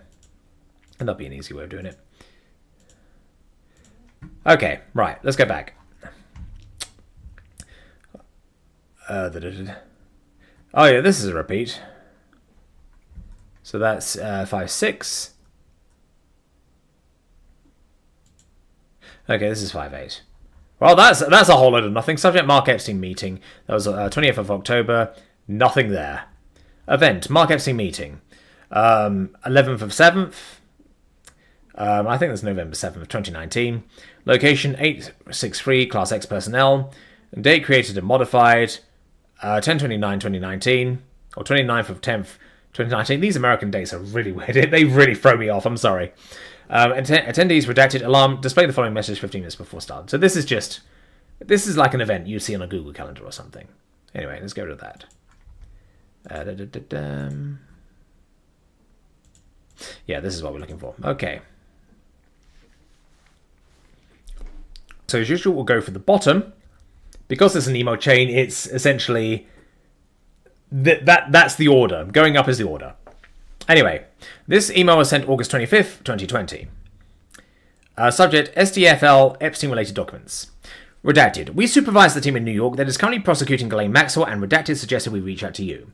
As discussed briefly with Redacted, we are hoping to locate the boxes of documents and other records regarding the prior SDFL investigation into Jeffrey Epstein and his co-conspirators that we understand are currently being stored in the West Palm Beach office. In particular, we would like to make arrangements to review and scan those materials in connection with our own case. And Redacted suggested that we touch base with you on how best to do so. I've copied the trial team here. Please let us know if you have time for a call in the near future to discuss further. Alternatively, if there is a more appropriate point of contact on this issue, please feel free to point us in that direction. Thanks very much. Redacted. That was August 25th. And next one is another August 25th. Hello, Redacted. I can do a call this afternoon. Anytime between 2 p.m. and 4 p.m. is best. Alternatively, I am available tomorrow during the same time period. Let me know which time is more convenient for you and your team. If these times don't work, let me know, and we will work out an alternate time. In the meantime, we have all the materials in a secure room on our second floor in West Palm Beach. There are the case files and also boxes of files that were gathered for the OPR inquiry. We have an inventory of our materials, and also OPR has their own inventory of the materials. When OPR was here earlier, we had a scanner on that floor dedicated for their exclusive use. They were able to scan the documents that they wanted and have those documents sent directly to their own DOJ accounts. I was overseas at the time on detail, but I was told that this worked rather well. A copy of our inventory is attached.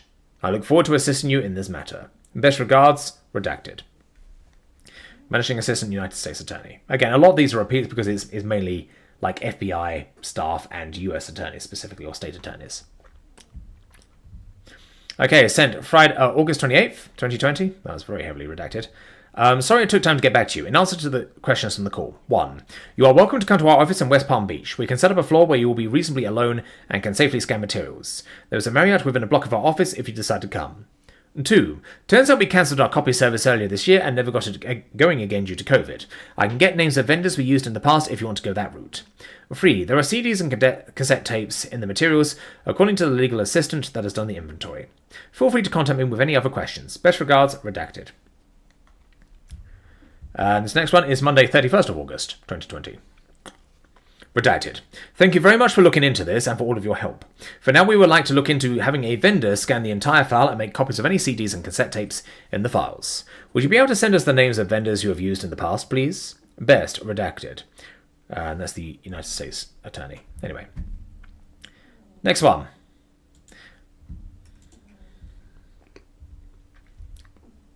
Okay. Small email chain. July 1st, 2020. Subject, GM remarks, electronic copy. Oh shit. Yeah, it's this one. I've been editing this down. It was too long, and also getting the language to be more natural. I went back and tried to make sure that it was still comported with the indictment, even if not in the exact wording, but let know if it does not. Next one. A few minor suggestions from me are in the attached. Thanks. Next one. I think this looks great, Audrey. Oh, this is Audrey Strauss. That's one of the attorneys, I believe. Much tighter and less repetitive. I think I added one small suggestion on top of Redacted's comments. And 1st of September, I think this is the last version of the GM remarks, or at least the last one that I have.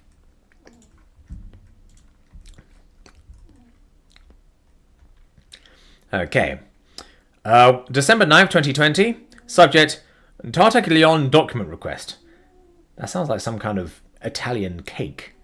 And now I'm hungry. Hi, Redacted. A while back, we spoke about obtaining a final copy of the BOP's psychological reconstruction of inmate Jeffrey Epstein and the NCC's response so that we can evaluate what discovery obligations we have with respect to the document for purposes of the capital phase of Tartaglione's trial.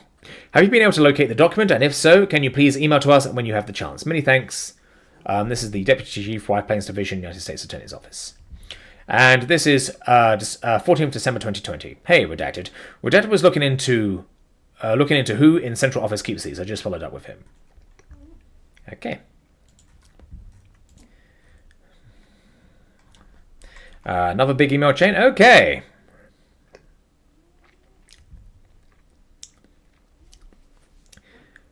December 14th, 2020, 8:39 p.m. Subject, filing. Hello, Maureen. I hope you are doing great. This is the statement that Redacted would like to submit. What format would you like me to send it in? Should it be a signed declaration? She is comfortable having it attributed to her name. So this is the statement of a victim. I will give it the appropriate read that it deserves. I appreciate the opportunity to again be heard by the court in this matter, and once more request that Ghislaine Maxwell not be released prior to her trial. I write this not only on behalf of myself, but all of the other girls and young women who were victimized by Maxwell. Ghislaine Maxwell sexually abused me as a child, and the government has the responsibility to make sure she stands trial for her crimes. I do not believe that will happen, or that any of her victims will see justice if she is released on bail. She has lived a life of privilege, abusing her position of power to live beyond the rules. Fleeing the country in order to escape once more would fit with her long history of antisocial behavior. Drawing on my personal experience with Maxwell, and what I have learned of how she has lived since that time, I believe that she is a psychopath. Her abuse of me and many other children and young women is evidence of her disregard for and violation of the rights of others. She has demonstrated a complete failure to accept responsibility in any way for her actions, and demonstrated a complete lack of remorse for her central role in procuring victims for Epstein. She was both charming and manipulative with me during the grooming process, consistent with what many of her victims have described. She has frequently lied to others, including repeatedly lying about me and my family. Maxwell has for decades lived a parasitic lifestyle, relying on Epstein and others to fund her lavish existence. Maxwell has repeatedly demonstrated that her primary concern is her own welfare, and that she is willing to harm others if it benefits her. She is quite capable of doing so once more. She will not hesitate to leave the country irrespective of whether others will be on the hook financially for her actions because she lacks empathy, and therefore simply does not care about hurting others. She would, in fact, be highly motivated to flee in order to reduce the possibility of continued imprisonment, the conditions of which she has continuously complained. Her actions over the last several years and choice to live in isolation for long periods suggest that being comfortable is more important to her than being connected. Even more concerning is if she is let out, she has the ability to once again abuse children, and the painful consequences of that type of trauma can last a lifetime. I implore the court to make sure that Ghislaine Maxwell does not escape justice by keeping her incarcerated until her trial. Sigrid Macaulay, partner, Boyce Schiller Flexner. And that's the attorney of the victim in question. And from what I understand, the victim would get her wish when Maxwell was later convicted. December 15th. Hi Sigrid, thank you very much for sending this along. We do not need this to be a signed declaration, but it would be helpful if you could please provide a redacted statement in a separate PDF with whatever attribution she is comfortable with. We will plan to publicly file that PDF as an exhibit to our memorandum of law in opposition to the bail motion. Feel free to call my cell, redacted, if you'd like to discuss or have any questions. Best, redacted. December 15th again. Hi again. My colleagues just pointed out that a letter addressed to Judge Nathan may be the most natural format for this PDF, but we of course defer to you and redacted regarding how she would like to format this statement. Best, redacted. December 15th. Thanks, redacted. Is your filing date today or tomorrow? That's by Sigrid. December 15th. The filing is due tomorrow, and we will likely aim to file it around 5 p.m. ET, but we can file it later in the evening if needed. Thanks, redacted. 15th December again, 2020. I should be able to get it to you today, but just in case, it is great to know I can get it to you by the morning. Thank you very much for all your hard work. Sigrid. Okay, and that's the victim statement. That's the important bit there. That might be a good one to release as its own separate video. In fact, I still need to do a few other separate videos. I need to get on that before I forget. Okay, this is just one email. 15th of December 2020. Yep, and this is something forwarded but with no message.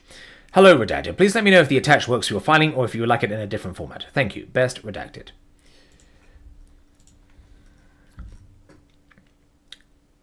And here is the statement from redacted. Please let me know if you need anything else. Best, redacted. Okay, so presumably got the confirmation. Yes, that's fine. Okay. Exhibit M, that's the first thing to read. And this is another email chain, so I'm going to start from the bottom again. Holy fuck, that's a big redaction. March 3rd, 2016. Next week, meet R.E. Jeffrey Epstein. Okay. So I think this is before he got arrested again. Thursday, March 3rd, 2016. Sure, sounds both intriguing and complicated. Tuesday is better for me than Wednesday. How's Tuesday at 4 p.m.? Well, that's in response to the massive redaction here. So presumably this is the plan of action. March 3, 2016, Tuesday at 4 is good, thanks. Same date, cool, talk to you then. And this was forwarded on Sunday. This entire email chain here was forwarded February 4th, 2019, so 3 years later. Okay, right, next one. Exhibit N for November. Looks like we have another email chain. Okay. Date, February 29th, 2016.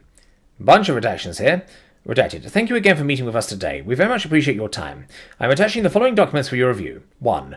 Complaint in the defamation case against Ghislaine Maxwell. Just today, Judge Sweet denied Maxwell's motion to dismiss today.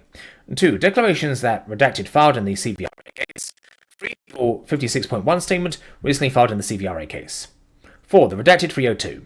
Please let us know what other information we can provide, or if you have any further questions. Best, redacted.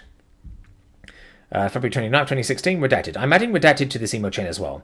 As we mentioned earlier today, Sigrid is one of the lead attorneys on the case, and knows both redacted and the facts very well. Please include Sigrid in any follow-up that you may. Best, redacted. March 8th. Redacted. If you haven't already seen it, the Post reported today on Jeffrey Epstein's continued relationships with young women. Best, redacted. November 30th, 2018. So 2 years later. Oh, and this previous email chain was forwarded on this date. December 05, 2018. Redacted. Do you have any notes and or records from your meeting with Redacted? If so, can you please send them our way? Also, did you meet again with him or anyone else relating to Epstein? Thanks, Redacted. December 6th, 2018. Just quickly following up on this, we're trying to get a complete handle on the landscape. Thanks. The same date. Just went through my files and found a folder with the notes I took and the documents they brought me. Want to come by? Same date. Thanks, I'll stop by now.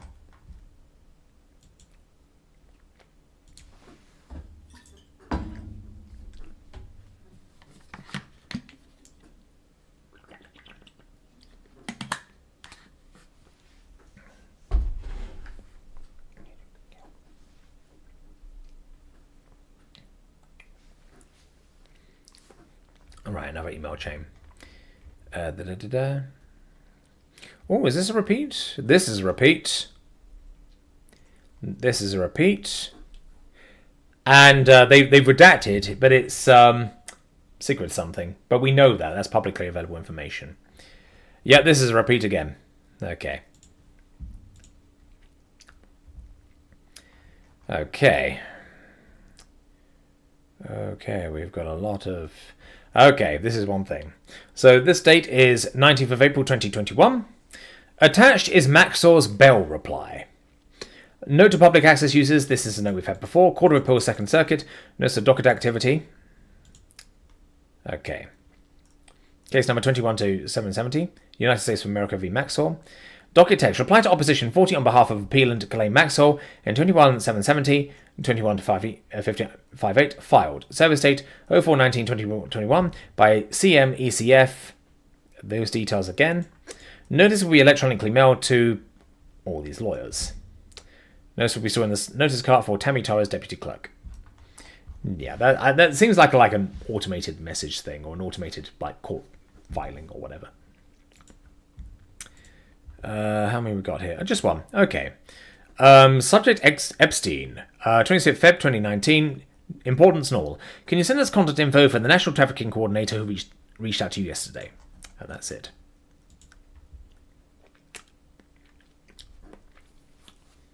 Okay. And again, a single email. There's a continuing on from previous. Yes, it's redacted. National Coordinator for Child Exploitation Prevention and Interdiction, and her email is redacted and phone is redacted. Oh, should we have got one here? This is February 26th as well. Can you send us contact info for the National Trafficking? Yeah, this is a repeat, so that's fine.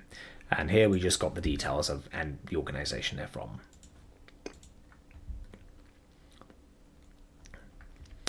Okay. 1st of March 2019, redacted. For redacted, we spoke to redacted, the National Coordinator for Child Exploitation and Interdiction in ODAG. Her contact info is redacted. Blank email, 5th March. Call with Jeff on Epstein. So it's another Jeff. It's a Geoff rather than Jeff. So not Epstein himself. Okay. And this is another event. I think this is the 5th of March 2019. And that was when the event happened. Don't need to say anything else. We've seen that format before. There's nothing useful in there. Accepted. Call with Jeff and Epstein. 5th of March. It looks like an automated email. Okay. This is another thing. 5th, 3rd, 2019. And this looks like an automated event saying they've accepted the call. Okay, call with USA of NDGA RE Epstein, 5th of March. And that's it. Fucking hell. Okay, and this is the following. We're getting the same pattern. 7th of March 2019. And that's it. That's all we've got. Okay, another email chain. Okay, we got something big. Okay. Sent Monday, April 19, 2021, 4:55 p.m. Subject: RE US v. Maxwell. Referrals regarding pre-trial disclosures and redactions to replies. Ooh, lad.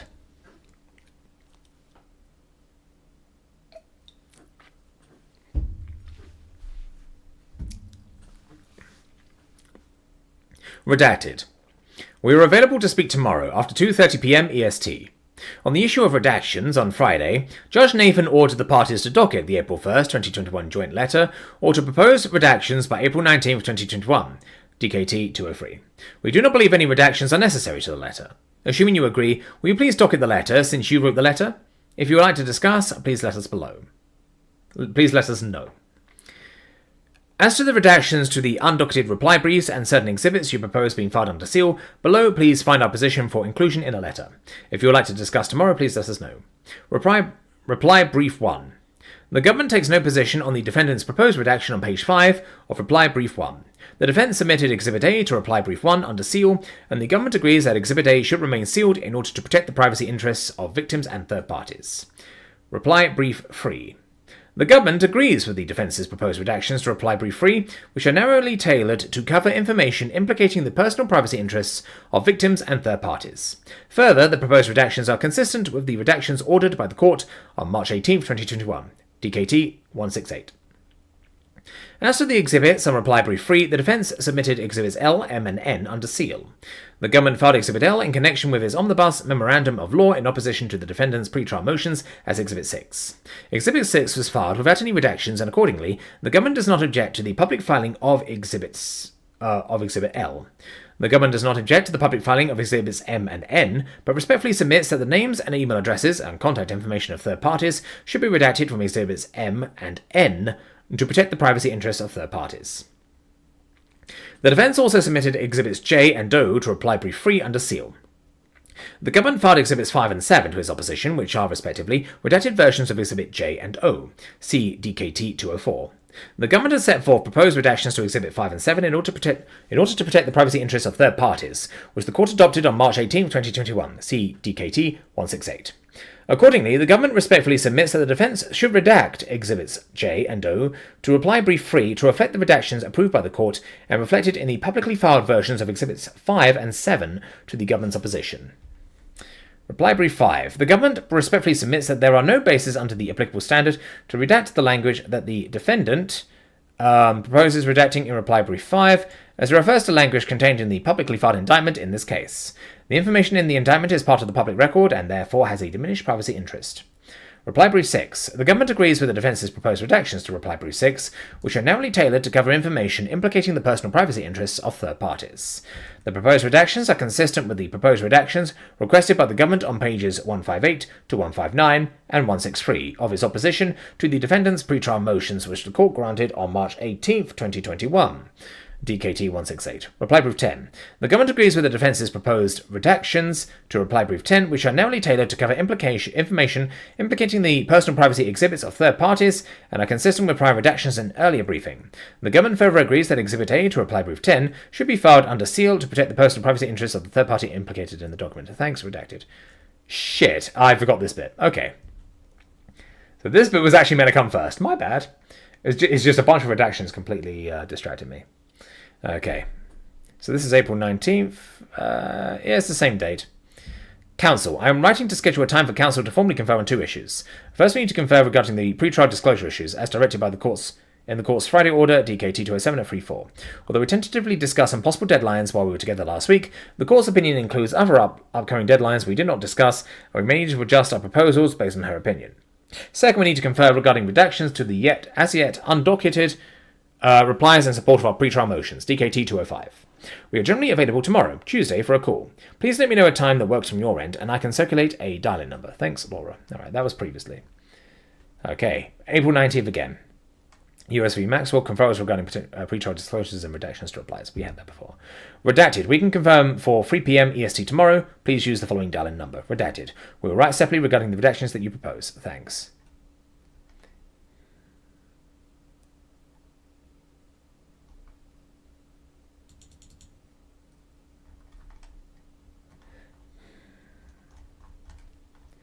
Okay, I was just checking to make sure, see if this was a, like a repeat. Unfortunately, it is not. I'm going to have to do that massive wall. Now, for context, I'm going to do this bit first. 20th April 2021. As discussed, attached to the letter I plan to file this evening. Please let me know if there's anything you would like to discuss. Thanks, redacted. And this is the letter. Redacted. Following up on Redacted's email, we are not seeking any redactions. As a general matter, the redactions we propose in our reply please are almost entirely because the information was designated as confidential by the government under the protective order. Accordingly, you are free to justify to the court any redactions you think are necessary. Our specific positions on the redactions in each brief are set forth below. Please confirm that the proposed course of action with respect to each brief is acceptable. Reply brief 1. The redactions relate to information designated as confidential by the government under the protective order. The defence has no objection to removing the redaction on page 5 and filing the brief and Exhibit 1 on the public record. Given that the government takes no position about the redaction on page 5 but does want Exhibit A to remain under seal, we propose the following. 1. We will file the brief on the docket without redactions, but we will file Exhibit A under seal, and 2. The government can argue its position to the court in its letter that Exhibit A should remain under seal. If the judge does not agree, we will file Exhibit A on the docket at that time. Reply brief 3. The redactions in the brief all relate to the names of authors, the names of accusers, and redacted. As to the accusers and redacted, the defence has no objection to removing those redactions. As to the authors, we made those redactions as a courtesy because we did not think it was necessary or appropriate to publicly name the authors. The defence takes no position with respect to those redactions. As for the exhibits, we filed certain exhibits under seal because they were designated as confidential by the government under the protective order. The defence has no objection to filing all of the exhibits on the public record, although we agree that email addresses and other contact information for third parties should be redacted pursuant to the court's local rules. I thought my cat was about to fall off there. You point out that the court has already adopted the government's proposed redactions to Exhibit J and O. The defence is certainly prepared to follow those redactions, but since the government will need to justify the need for other redactions to the court, it makes more sense for the government to explain to the court in its letter that it would like to follow the redactions already adopted by the court for Exhibits J and O. Given the disagreement among the parties, we will not file the brief or the exhibits on the docket, and the government can argue its position to the court in its letter. Reply Brief 5. The defence does not believe the redaction on page 4 is necessary. Given the agreement between the parties, we will file the brief unredacted. Reply Brief 6. The redactions relate to information designated as confidential by the government under the protective order. The defence has no objection to removing the redactions and filing the brief on the public record. Given that the government wants to keep the redactions, we will not file the brief on the docket, and the government can argue its position to the court in its letter. Reply Brief 10. The redactions relate to information designated as confidential by the government under the protective order. The defence has no objection to removing the redactions and filing the brief and Exhibit A on the public record. Given that the government wants to keep the redactions and keep Exhibit A under seal, we will not file either document on the docket, and the government can argue its position to the court in its letter. Please let me know if you would like to discuss. Regards, redacted. Whew, that was a mouthful. All right. So now we're done with. No, I thought we were done with this page. Never mind. Apparently we're not. Okay, that's good.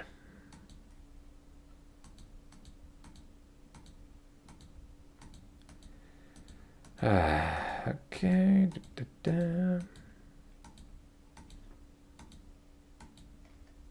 Okay, that's that with that page. So we're now on page 2. There are a lot of pages of this, so yeah. We're not even remotely done. Another email chain. Okay. And this was a long one. August 25th, 2020. Subject, STFL, Epstein-related documents. Redacted. We supervise the team in New York that is currently prosecuting Ghislaine Maxwell. Ooh.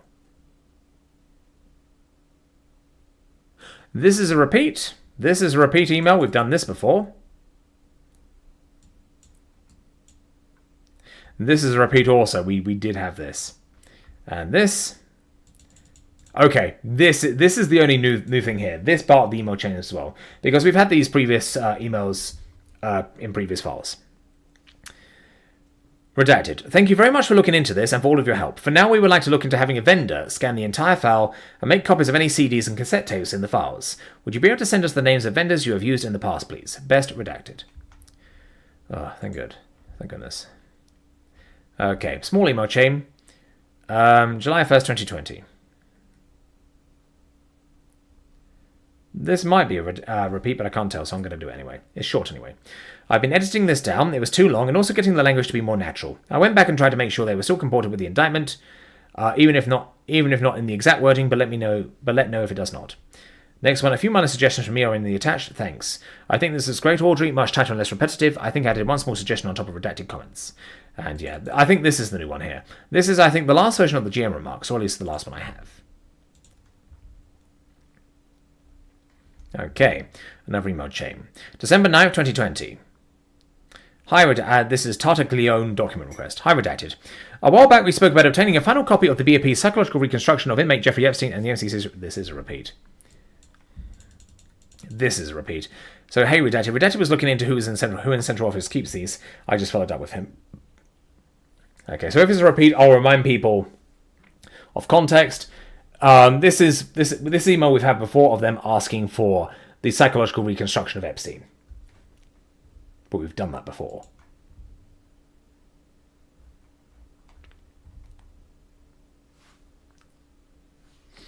So this is the victim declaration first, and we've had these parts of the email chain as well. But I think the newest is just this next one here. So, 15th December 2020. I should be able to get it to you today, but just in case, it is great to know I can get it to you by the morning. Thank you very much for all your hard work, Sigrid. Oh no, maybe we've even had that one before. God, we're getting a lot of repeats. This is a repeat as well. Hello, Redacted. Please let me know if the attached works for you, for your finding, or if you like it in a different format. Hang on.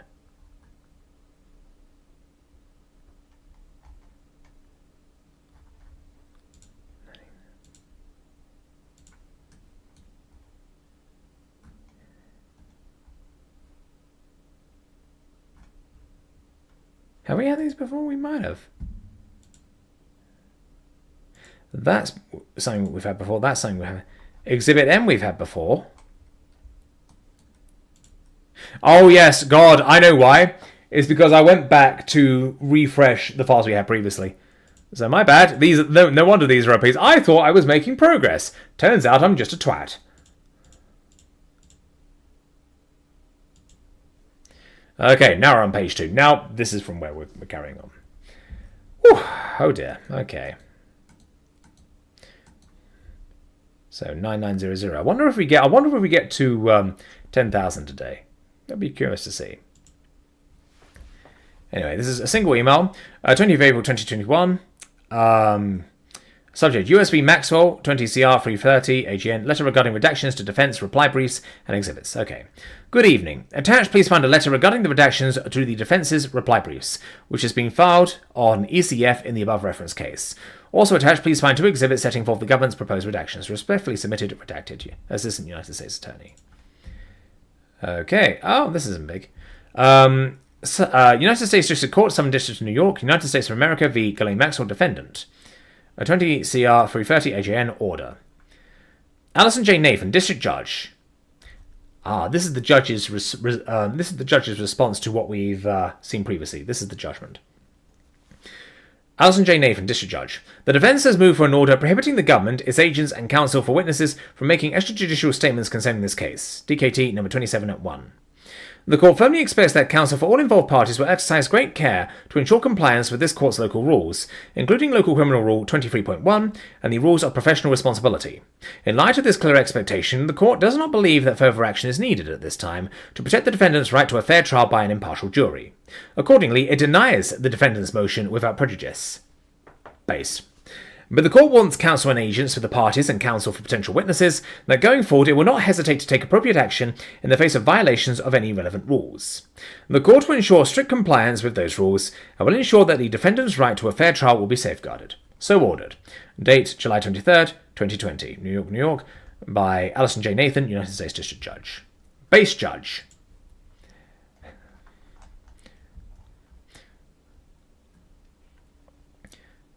Sent April 21st, 2021. Subject: United States v. Ghislaine Maxwell, 20 CR 330 AGM. Caution: External. Dear Judge Nathan, the government writes in response to the court's April 19, 2021 scheduling order, which directed the government to inform the court by email regarding victim attendance at the upcoming arraignment in this matter. The government has conferred with the attorneys who represent all 4 victims referenced in the superseding indictment and reports the following. Victim 1, Victim 3, Victim 4 and their respective counsel will not be attending the conference. Victim 2 plans to attend the conference by phone.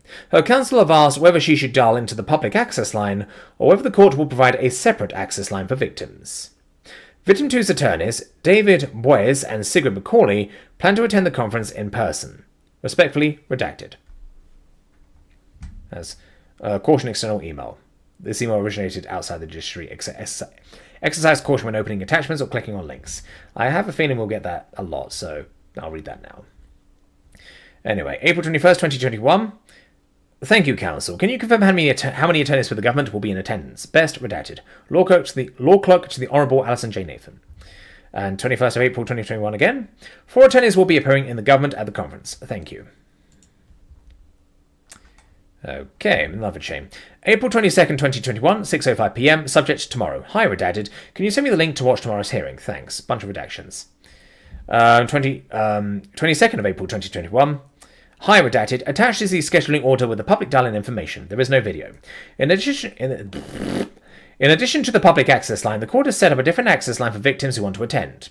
If you'd like me to, I can let the court know you plan to dial in, so that I can send you the victim access line. Just let me know your preference. Thanks, redacted. Okay. Subject, RE send me dial in. Date, 21st April 2021.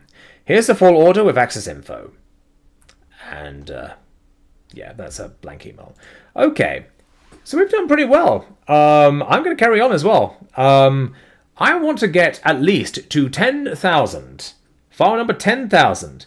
Because the files go up to, for dataset 8, for about 33,000, I think. But if we're making as quick progress with the files as we are, and I think we are, then this is encouraging. And I could do with a morale boost like making it all the way to the end. So I'm going to give that a go.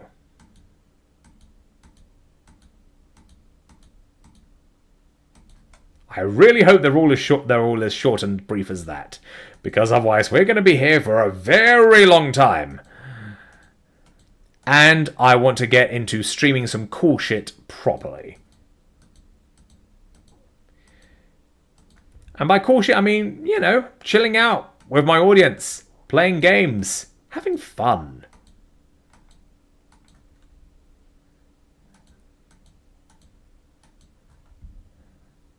Okay. And of course we got a lot one straight out the bat. Okay, United States District Court, Southern District of New York, United States of America v. Ghislaine Maxwell, defendant. Alison J. Nathan, District Judge. An arraignment on the S2 superseding indictment is scheduled to take place on April 23rd, 2021 at 2:30 p.m. The proceeding will take place in courtroom 24B of the Daniel Patrick Moynihan Courthouse, 500 Pearl Street, New York, New York. Given significant public interest, a video feed of the proceeding will be available for viewing in the Jury Assembly Room and Courtroom 9C at the Daniel Patrick Moynihan Courthouse. The use of any electronic devices during the proceeding in either the courtroom or the overflow rooms is strictly prohibited. Due to social distancing requirements, seating will be limited to approximately 100 members of the public. If capacity is reached, no additional persons will be admitted. Per the SDNY COVID-19 Courthouse Entry Program, anyone who appears at any SDNY courthouse must complete a questionnaire on the date of the proceeding prior to arriving at the courthouse. All visitors must also have their temperature taken when they arrive at the courthouse. Please see the attached instructions. Completing the questionnaire ahead of time will save time and effort upon entry. Only persons who meet the entry requirements established by the questionnaire and whose temperature are below 100.4 degrees, I assume they mean Fahrenheit there, Jesus, will be allowed to enter the courthouse. All visitors must wear either 1. A properly fitted disposable mask under a cloth mask, with the outer edges of the inner mask pushed against the face, or 2. A properly filled FDA-authorized N95 or KN95 mask. Anyone who fails to comply with the COVID-19 protocols that have been adopted by the court will be required to leave the courthouse. There are no exceptions. For more information, see https www.nysducourse.gov/COVID-19 coronavirus. I'm not going to bother doing links. Jesus. That's a mouthful.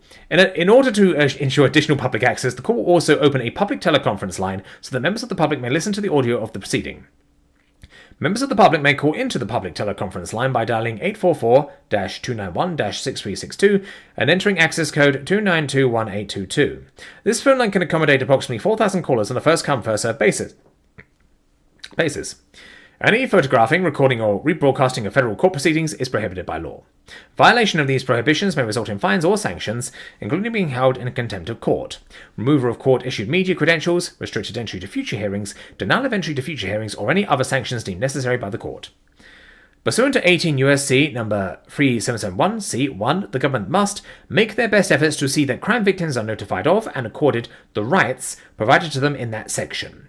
This includes the right to reasonable, accurate, and timely notice of any public court proceeding involving the crime or any release of the accused. ID number 3771A2, so that appropriate logistical arrangements can be made. The government shall inform the court's chambers by email by April 21st, 2021, whether any alleged victims wish to attend the proceeding and whether they will attend in person or by phone. The court will ensure access. In addition, Defense Counsel shall inform the court's chambers by email on April 21st, 2021, whether any of the defendant's family members wish to attend the proceeding and whether they will need to attend in person or by phone. The court will ensure access. So ordered. Date April 19th, 2021, New York, New York, by Alison J. Nathan, United States District Judge. Fuck me sideways, that's a huge redaction.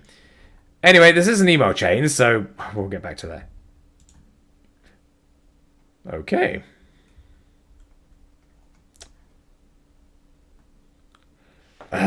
Huge fucking redactions here. Sent April 13, 2019. Subject Apollo, Epstein, Kushner connection.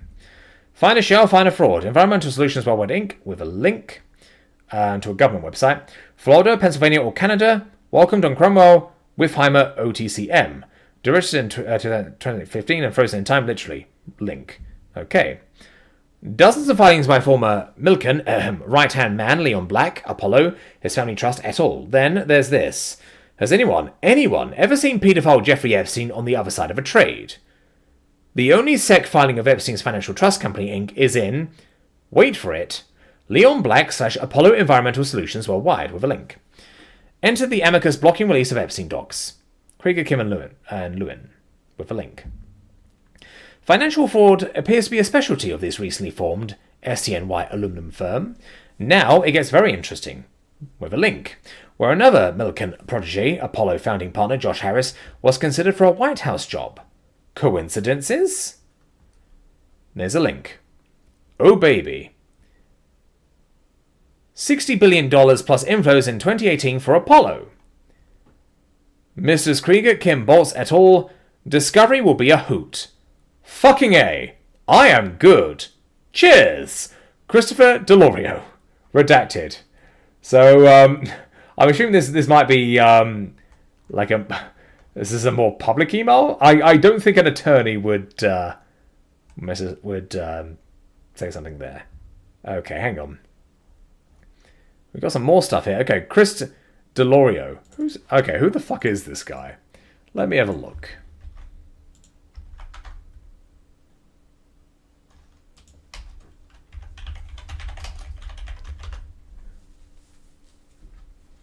Okay, he's a whistleblower.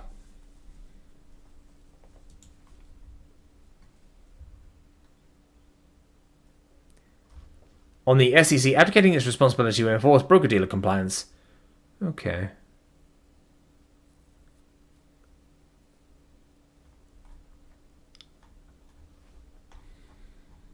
I'm trying to find out the context.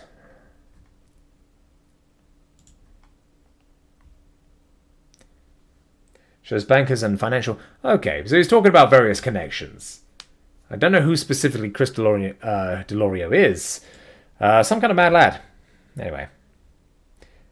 Okay, April 25th, 2019. Yeah. Okay. ESWW, a money laundering NASDAQ OTCM shell, Milken degenerate Leon Black / Joshua Harris, Apollo, and Jeffrey Epstein. The SEC has known for years that Epstein is running an extortion Ponzi slush fund. My claims again. With a link. Not credible. How about the SEC's own words? SEC's own words. There's a link. See my comments, letters on this subject. The SEC intentionally puts the investing public at risk of frauds like this and thousands of others like it. The core bears at Knight, Vert, Cdell, etc., and the reason why the OTCM exists. Abusive naked shorting publicly traded shells to facilitate money laundering. Shells go dark only after a massive fraud has been perpetrated on the investing public. Main Street, another genius degenerate, Apollo. The grossly corrupt SEC, brought and paid for by common criminals and degenerates. IG. I have time for that required third-party CC today. Call me. Cheers. Christopher Delorio. Interesting. Another one here on May 2nd. IG. This was a blatant attempt to intimidate a whistleblower. He, I think a male, although very effeminate voice, was an anonymous, coward scumbag who threatened me, and then called me another 11 to 12 times after that. This is a very serious matter. Felony. I intend to see him prosecuted to the fullest extent of the law, within weeks of filing a complaint against the SEC and you. I obviously have hit a nerve. And another link here. Cheers, Christopher Delorio. No L scumbag. I'm not sure whether to like this guy or not. Like, this guy's a whistleblower, but I don't know the context of where he's from. From some kind of financial company? Or part of the SEC, maybe? I don't know. Mad lad, either way, with his... this is a refreshing change, I think.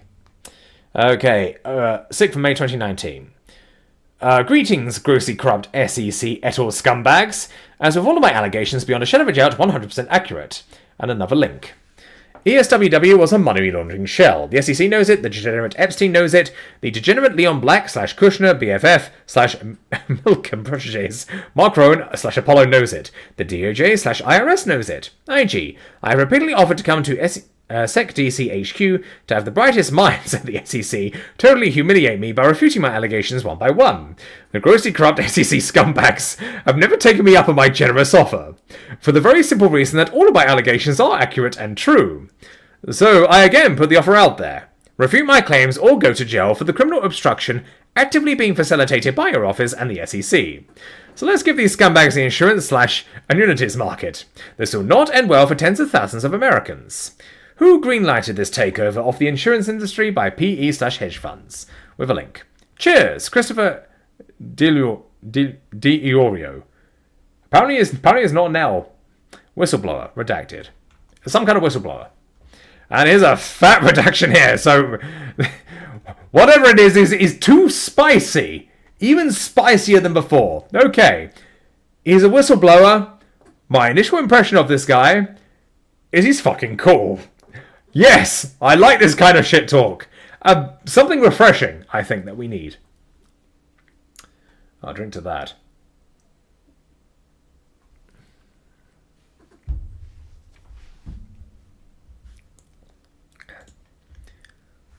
Alright, this is another email? Okay. This is an original forwarded thing from 09 November 2020. From Weinstein, Mark A. Sent November 9th, 2020. Sending it to himself with a bunch of others. Okay, so it's basically a Skype meeting. There was some dialing information. We don't need to go into further detail on that. And this is the event happened 9th of November 2020. No, 2020, and yet this is a event which is just a Skype call. Again, we can move past that. I mentioned the date that it happened. Oh boy. So press clippings, we got links and redacted stuff that happened on 16th November 2020. Okay, one page. Date 16th November 2020. Subject REFW Ghislaine Maxwell 02879-509. Sender redacted. Okay, message ID. This looks like a... oh, fucking... No. Oh, thank God that did not show on the stream. I clicked that and it straight up tried to open my email. Thankfully, I've got the stream cover for the window rather than my screen. Because otherwise I would have doxed myself. Not good. Anyway, let's move swiftly on from that attempted murder. And we got something similar on 16th November 2020. And that's... again, not something I'm going to fucking click, because that would be bad. Okay, we've got something longer. Okay, it's not an email chain. It's just one email, it looks like. Oh, no. Yes, it is an email chain. Okay.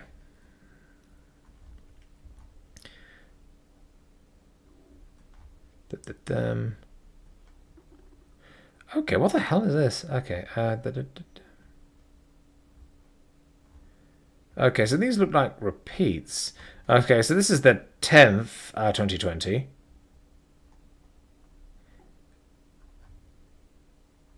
And this is a repeat of that. Okay. Oh, hang on.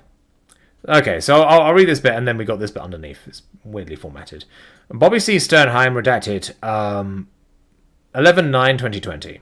Good afternoon. I am informed that the NYC Department of Design and Construction will shut off water and heat to the MDC from 8:30 p.m. to 4 a.m., beginning tonight until 11:17. I am further informed that the MDC will give inmates a bottle of water and an extra blanket due to this disruption of services. I'm requesting that my client, Ghislaine Maxwell, 02879-509, be moved from her present isolation cell with 2 exterior walls to an interior cell. Please explain why she cannot be moved to the cell in the day room area, where by court order she is permitted to review discovery. from 7 a.m. to 8 p.m. Thank you, Bobby C. Strenheim. And same again on the 16th, and we've got this next bit here. Thank you for your consideration. Our best wishes for your good health and well-being. Oh, okay, that's an automated. Unless it says, the West 19th Street office is currently closed, but will continue to work well, really. Okay. This seems like an automated response. Okay. So this one is Monday, 16th November, 2020. Okay. And then we got this one. Bobby, thank you for including me on this email. I understand from my conversation with MDC Legal Counsel today that MDC staff is continuing to monitor temperatures throughout the facility, including in the area where Miss Maxwell is housed. My understanding is that the temperature where Miss Maxwell is housed remains within the limits prescribed by BOP policy, and that the MDC does not expect this week's activities to affect the temperature in Miss Maxwell's cell. That said, they will continue to monitor the temperature and take appropriate action if it falls below prescribed limits. As has previously been conveyed via letter from the government to Defence Counsel, dated October 8, 2020, the MDC's assessment continues to be that Miss Maxwell's current cell is the most appropriate place for Miss Maxwell, both for her safety and the security of the institution. Finally, you have a reference to court order directing that certain steps will be taken by the BOP. The only order of which I am aware is Judge Nathan's order dated August 25, 2020, which denied Miss Maxwell's request for an order concerning the conditions of confinement at the MDC. See DKT number 49 at 2 to 3. Please let me know if there is a different order to which you are referring. Shut down, bitch! Sorry, I need to be more professional. This is the nicest way. This is the most roundabout way of saying no. Oh dear. Okay. We got another one here. This was sent 16th November with a. It's a link to an Outlook message, and that's not really copied. So we got to skip that. Okay, more.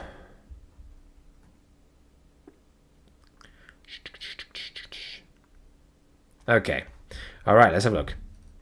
Okay, so this is November 16, 2020. Subject, I'll read laptop for Ghislaine Maxwell. Registration number 02879-509. That's the prisoner registration number. I don't need to say that anymore. Drop it off any time between 600 a.m. and 1200 p.m. 6 a.m. to 12 p.m., I'm sure. Bunch of redactions here. Okay. Good afternoon. I'm planning to bring a laptop in charge of inmate Ghislaine Maxwell, with the registration number, to use when reviewing discovery produced in my office. Attached, please find the accompanying cover letter, which I will hand deliver with the laptop. I am available to make this delivery tomorrow. Would you please let me know what time I should arrive with the laptop? My understanding from Redacted is that I should bring the laptop to the East Building, located on 29th Street near 3rd Avenue, and then I should go to the front lobby and ask for Redacted, who will then come and retrieve the laptop. Please let me know if that is correct or if I should take any different steps. As always, I can be reached on my cell phone at Redacted with any questions or concerns. Thank you, Redacted, Assistant United States Attorney. And that's 16th November. Will do. Thank you very much. 17th November. Good morning. We'll have a new hard drive with a new discovery production for Maxwell ready tomorrow. Would it be all right if I brought both the laptop and hard drive to the MTC tomorrow instead of just the laptop today, please? Thank you. Redacted. Subject, Maxwell Discovery Productions and laptop. Date 18th November. And nothing there. Okay, we've got something longer. Okay. U.S. Department of Justice, United States Attorney, 7th District in New York, the Silvio J. Mollo Building, 1 St. Andrews Plaza, New York, New York, 10007. November 18, 2020, by email in hand. Redacted, Esquire. Legal Counsel, Federal Bureau of Prisons. RE, United States v. Ghislaine Maxwell, 20 CR 330, AGN. Dear Counsel, enclosed, please find a laptop for Ghislaine Maxwell, with the registration number. An inmate at the Metropolitan Detention Center, MDC. Our office is providing this laptop to Miss Maxwell for the sole purpose of reviewing discovery materials in connection with the above-captioned case. Information technology staff at our office have reviewed the laptop and confirmed that the laptop has been successfully modified to meet the specifications you have requested. In particular, we have been informed that the laptop contains a microphone and camera, both of which have been disabled. As a result, the laptop has no recording capabilities. The laptop does not contain any programs for games. Communication capabilities have been disabled. In particular, the laptop has no Wi-Fi, Bluetooth, or Ethernet connection capabilities. In order to permit Miss Maxwell to make effective use of this laptop in reviewing her discovery, please permit her to use the accompanying charger to ensure that the laptop remains operational throughout her review periods. Please also permit Miss Maxwell to review the contents of all discovery hard drives produced by our office to the MDC in connection with the above referenced case on this laptop. Please do not hesitate to contact us with any questions or concerns. Thank you for your assistance in this matter. Very truly yours, Audrey Strauss, Acting United States Attorney. Okay. Date from no subject, no from, or whatever. 18th September 2019. She's done another redacted. In it, she said the following. 1. She was interviewed by FBI in 2011 by a redacted in the interview. She gave the names of all the girls she helped to traffic. 2. She was also interviewed by SDNY, no time frame. 3. 2 other women who also told DOJ that Epstein specifically trafficked them to other men. 4. There are cameras in the NYC house and others where he could watch people in bathrooms and elsewhere. They plan to air it on the redacted. Sent from my iPhone. Okay. Date, Wednesday, 18th September 2019. Hey, redacted. I know FBI was taking photos of the SHU generally and measuring the number of steps from Epstein's cell to the guard desk. Do you have those photos and can you provide them to us? Thank you. Also let us know if you need a hard drive from us for Thomas's phone. Thanks, redacted. Okay, we've got a chain here. September 18th, 2019. Subject, SHU photos and number of steps. Hey, redacted. I know FBI was taking photos of the... Okay, we've had... That's a repeat. And this is the reply to that repeat. Can you guys provide us with at least a 100GB hard drive so that FBI can't to download the material? Let me know when and where I can pick it up. And this is the reply. I'm on it.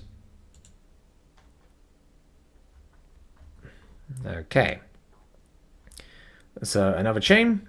May 17, 2019. RE Epstein investigation documents. Hi, Redacted. Redacted and I are the authors working with Redacted on the Epstein investigation, and we wanted to briefly be in touch because Redacted mentioned there's some concern about having our office manage documents with a vendor for scanning, cataloguing, and indexing, and she said it would be helpful for us to provide some examples of cases where that has been done in the past.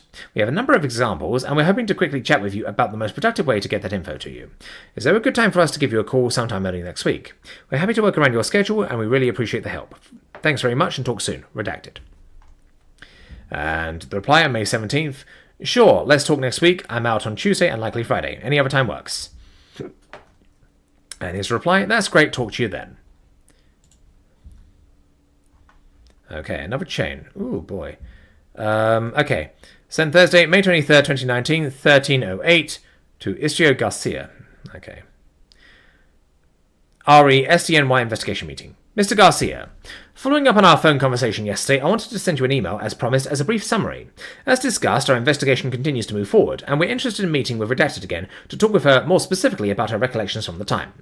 Although we have the notes from our interviews from the prior investigation, it is important for us at this stage to have a sense of what the current recollection is about his conduct. As I mentioned, we absolutely do not want Redacted to feel re-victimized or dragged through this unnecessarily. Rather, we are hoping to confirm our misunderstanding of what she described in previous interviews, as to her recollection now. I promise we would not ask her to talk about those experiences if it weren't important and useful to the current investigation. As we also talked about when we meet with her, we'd like to ask her to please bring the materials she described having when we first met. I believe she said she had a box of materials from the time, possibly including one or more phones, possibly phones or gifts, etc. Really, anything she has relating to that time or experiences could be very helpful. We will be happy to provide her with copies of anything that she still wants to retain, and of course we will treat her possessions with the utmost care and would expect to return them, if she wants, at the conclusion of the investigation. Please let us know if you or she has any questions about any of this at all, and we look forward to meeting with her and you next week. I understand the timing of that may be changing now. We remain available any time on the 29th, or can discuss other days if that doesn't work. Unfortunately, the agents aren't available on the 31st, but I'm sure we'll figure it out. Thanks very much again, and please express our appreciation to Redacted for meeting with us again. We really appreciate it. Thank you, Redacted. And here's the reply. Date 5/26/19. Sid. Following up on the blow, in addition to asking Redacted to please bring whatever material she has from that time, could you please ask her to bring any photos she has of herself from when she knew Epstein? Or she has many such photos, just 5 or 6 in that period of time. It would be very helpful for us to have a record of her general appearance then, for legal reasons, and we're happy to either make copies and return them to her, or to have them in safekeeping with us until the investigation is complete, whatever she prefers. Thanks very much, Redacted. And here's the reply on 26th May 2019. Okay, we'll copy her in this.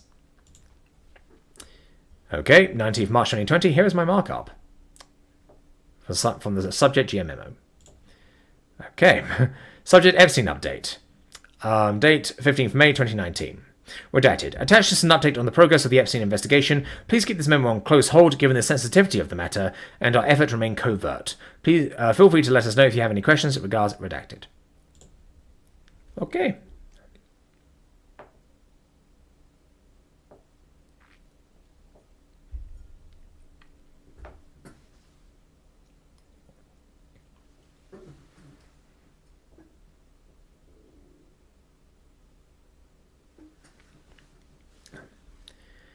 Okay, let's get to the bottom of the chain. Cats are asleep in the moment. Just got to check on them.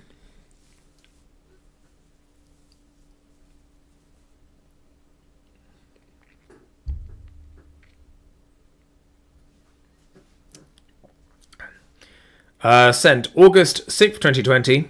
Subject OPR matter. Redacted. Acting United States Attorney for the Southern District of New York.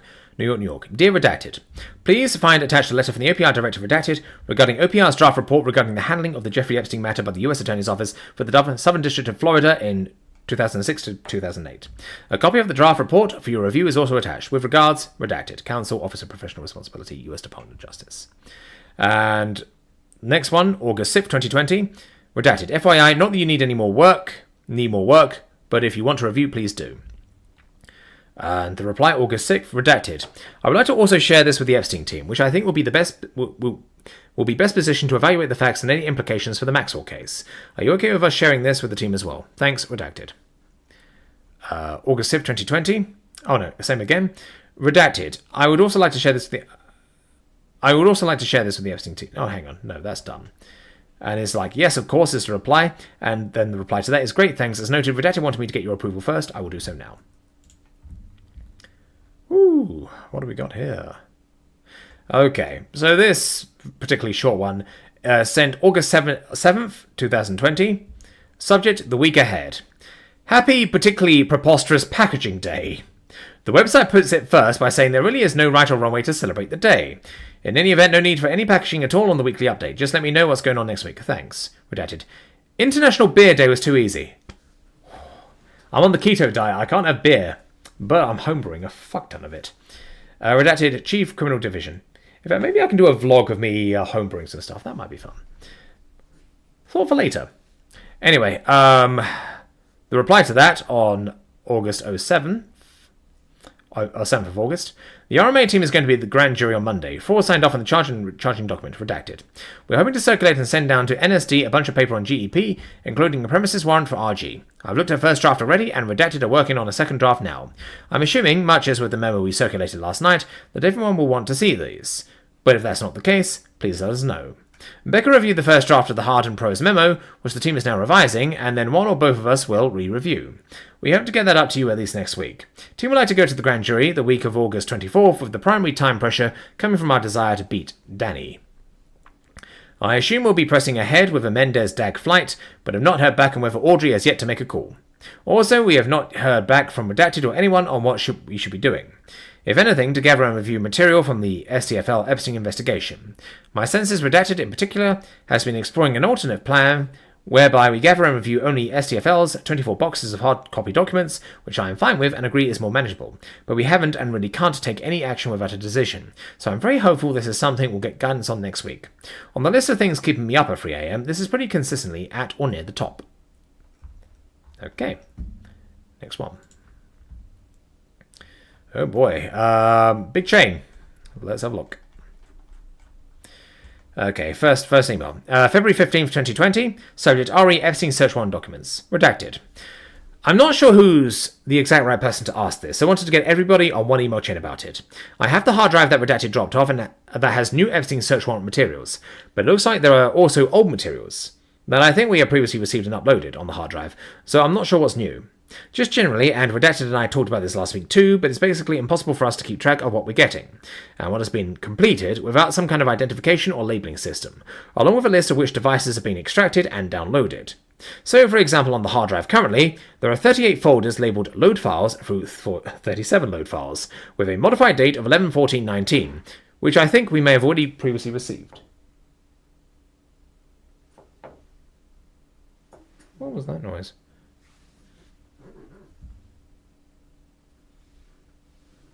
There's Dexter. But I'm not sure because we haven't gotten any info on which folders match up to which devices, etc. And then there's another folder titled NYSE 024362 that has a modified date of 1/27/20. So I think that maybe the material materials we hadn't previously received. That folder by itself has more than 600,000 items. I don't want to give redacted anything that we've already previously received and uploaded, and I can't tell from the folder or file names whether everything on the drive is new or whether just additional materials were saved onto it, in addition to what we already have. Redacted, are you able to give us some guidance on this? Ultimately, what we really need is a spreadsheet of every device, whether it's been dumped or partially dumped, and then identifying that same info, which device and what materials from it are being given to us with each data transfer. Otherwise, I think organizationally and for review purposes, it will be a total disaster for us. We're happy to have a meeting on this, if that's helpful, and thanks everybody for the assistance. Next one, February 23rd, 2020. Team. Following up on the blow from last weekend, I'm still not sure how we're addressing this, so I thought it would make sense for us to all schedule a hopefully relatively brief meeting to all get on the same page. We didn't hear back on which files had previously been provided, but our tech folks did their best to differentiate, and we got access to the materials yesterday, and it's well over 1 million documents. And we don't have any idea of what we're looking at, i.e. which devices the materials came from, whether it's full of partial results, how many more devices we have coming, etc. Based on the attached search warrant returns, it looks like from the New York mention, the PDF, there are approximately 40 devices that would have storage computers, hard drives, thumb drives, etc. And that's not even counting at least 60 plus CDs. And then from the Virgin Islands, the Excel spreadsheet, at least more than 25 devices, including multiple servers or server racks. So we've got to know what we've already received, what remains, anticipated schedule, etc. And I know it's a lot of moving pieces on all sides, so I wanted to loop in everybody at once. The case team will be in California this coming weekend from Tuesday through Friday, but then I think generally around the first week of March, which will hopefully be plenty of time to schedule a productive meeting. Thanks all, redacted. February 24th, 2020. Redacted. Sorry for the delayed response. They're tearing our old network and giving us a new one. They mandated we delete old stuff, about 400 terabytes worth. I think this is a repeat. Now that they are working on replacing the network, we can only do local work. I should be able to give you an accounting of what is what. I can say off the top of my head that all Windows-based items from the NY search have been handed over, as well as all this media. The CDs from NY only contain pictures, no documents. There are still some Apple items from NY that need to be produced. As far as the island stuff goes, the first item on your spreadsheet, the kitchen Mac, has been produced. Still working on the rest. Yeah, this is a repeat. They're talking about, yes, we also have issues. If you have any other details, we can... please do. And I remember the make sure no CP. Yeah, I remember that line. Okay. Doing a weekly check. And then they're basically organizing and they can't necessarily do the meeting.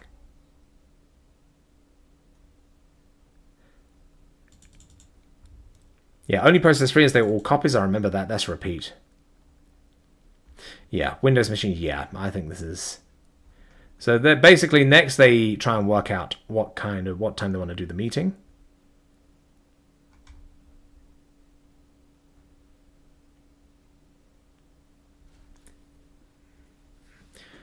Okay, yeah, I think this is where it continues. This is another line. So there's a massive email chain.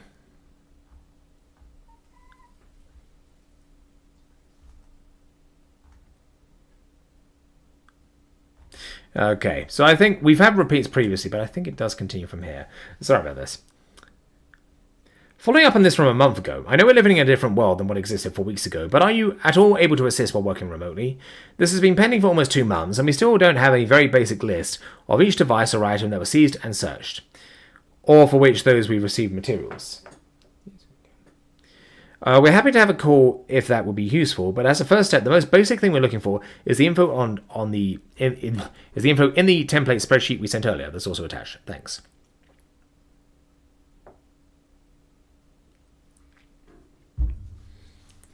So I think I'm going to try and get up to file 10,000, and then I think I'm going to end the stream because I'm starting to stutter over my words a little bit, and I want to do a few things before I go to bed, and also go to bed early because I keep waking up groggy.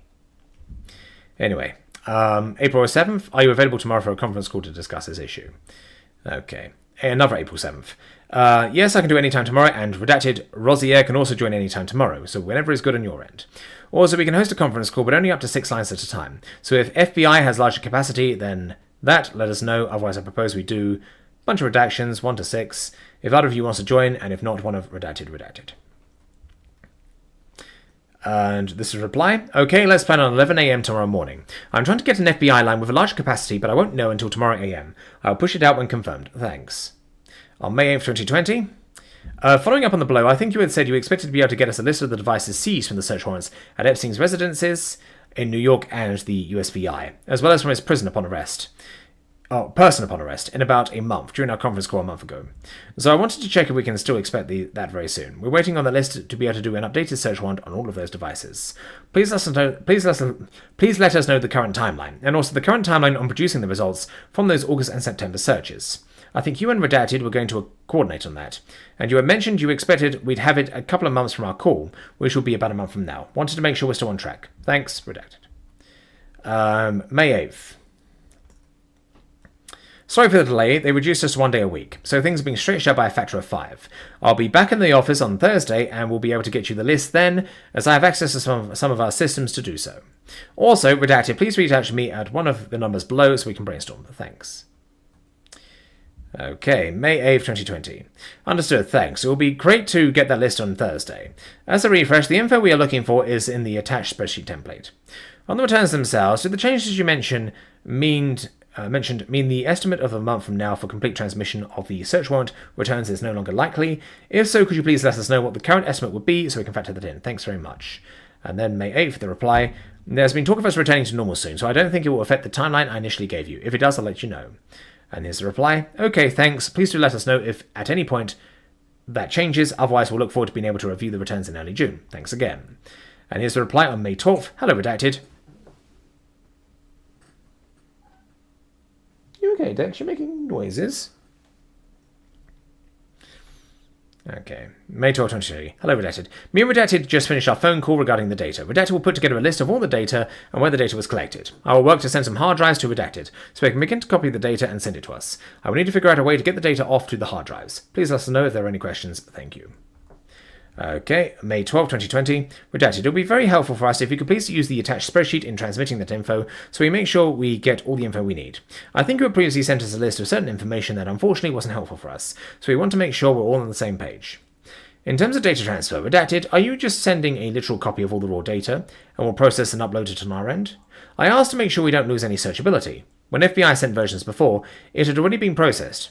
I think what we talked about on the phone a month ago was getting, for example, data from one device to make sure it transfers correctly before sending over literally everything. Is that still the plan? Thanks, Redacted. Reply on the May 12th. I will use the spreadsheet, no problem. Redacted and I ironed out all the details. We've got a good plan moving forward that will meet your needs. May 12th. I have no doubt that you do, but can you please tell us what that plan is? Thanks. Again, May 12th. Like Redacted said in his earlier email, it will be the raw data and it will be marked so it is easier to attribute it to a particular device. Problem now is how to get the data to Redacted since he is teleworking. Redacted.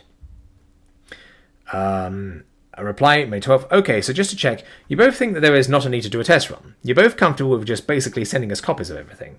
I don't totally understand why we couldn't have done that 8 months ago, but regardless of the passage of time, I want to make sure we understand so we can report to our supervisors. I assume that means that we, at the US Attorney's Office and through contractors, will therefore need to do all the processing ourselves, correct? And thanks again to you both.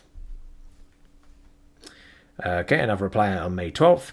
Redacted, just to be clear, the US Attorney's Office or his contractors are not processing anything. You are taking files that I will be extracting from processed evidence and putting them into an e-discovery tool, relativity, to do a taint review. Relativity is not a forensic tool. It is incapable of dealing with many things that are found forensically on a computer like free space, slack space, and system files to name a few.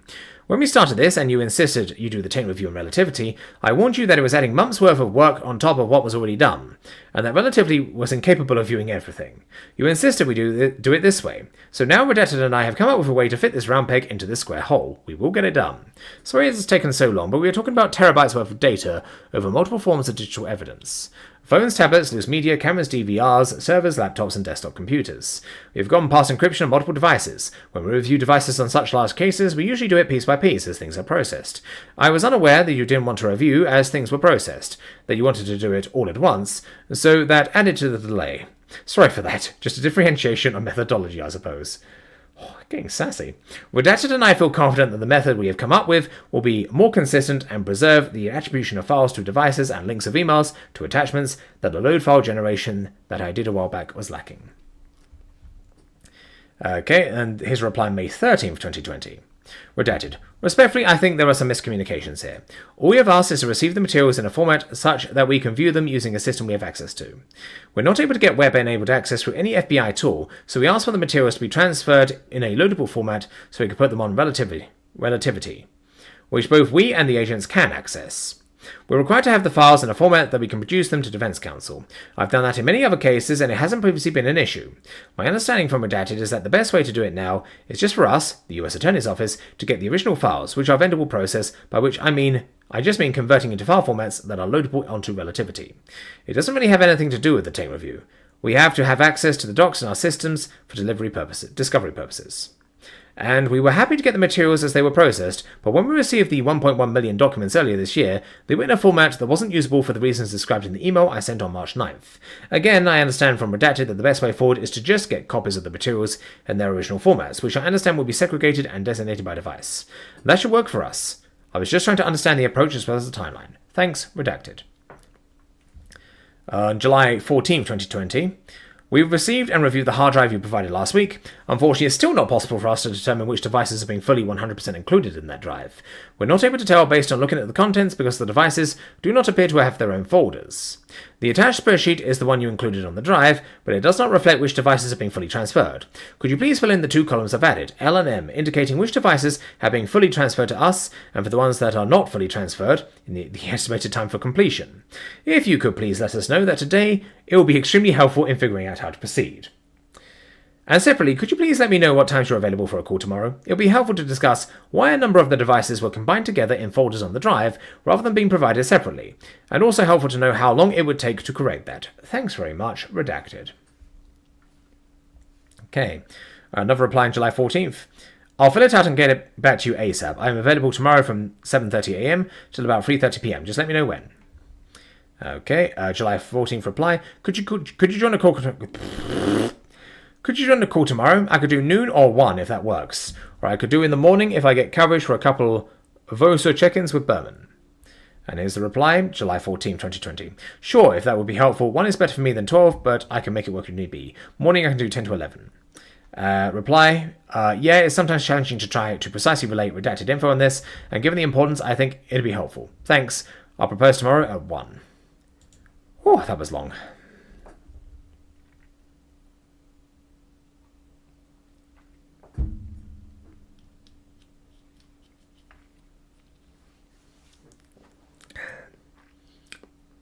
Statement in support of registration of a United States civil aircraft in the name of a limited liability company. Plan D LLC, a limited liability company of a United States citizen, and is eligible to register aircraft in its name. In this regard, we make two following representations. 1. The full name of the applicant LLC is Plan D LLC. 2. The state in which this LLC is lawfully organized is US Virgin Islands. 3. The effective date of the LLC is October 19, 2012. 4. The name of each of the members of the LLC and the type of entity of each member, i.e. individual, corporation, partnership, etc. Name Jeffrey Epstein, type of entity, individual, US citizen, yes. Additional members listed on additional pages. 5. This LLC is managed by managers. 6. The manager or members of this LLC may act independently, yes. 7. The name of the manager of this LLC, Lawrence Vysotsky. The management is a individual.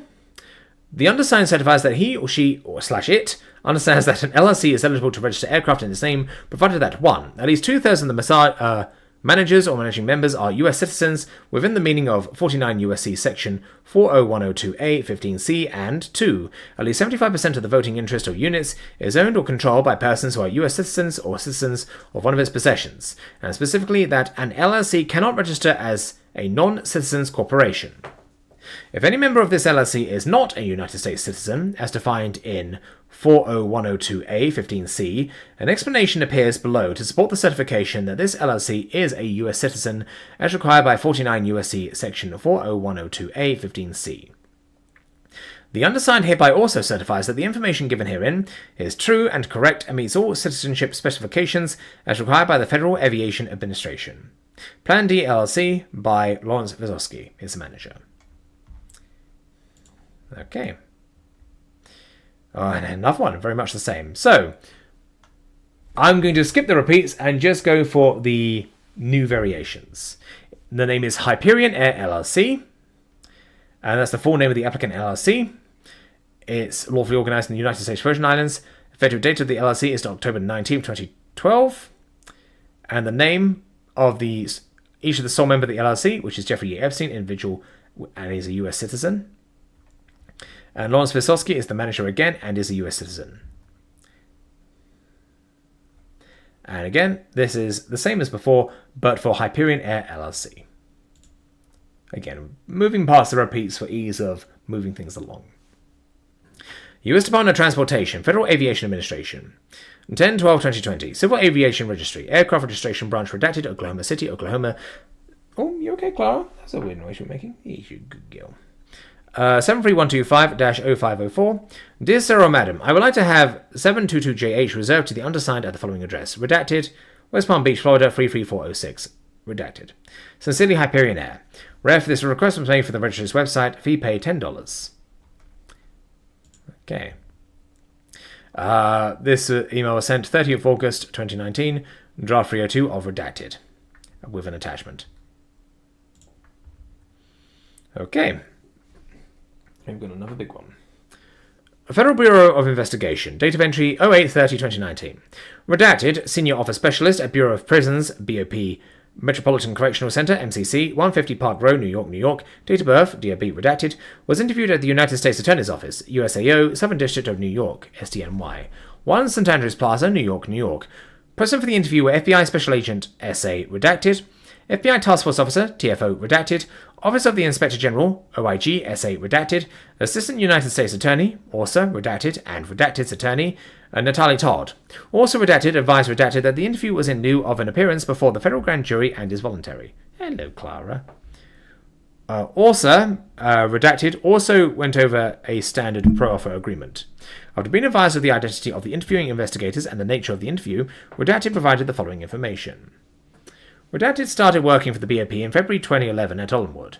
Redacted transferred to MCC in October 2013. Redacted is a Senior Officer Specialist, SOS, but also serves as a Lieutenant.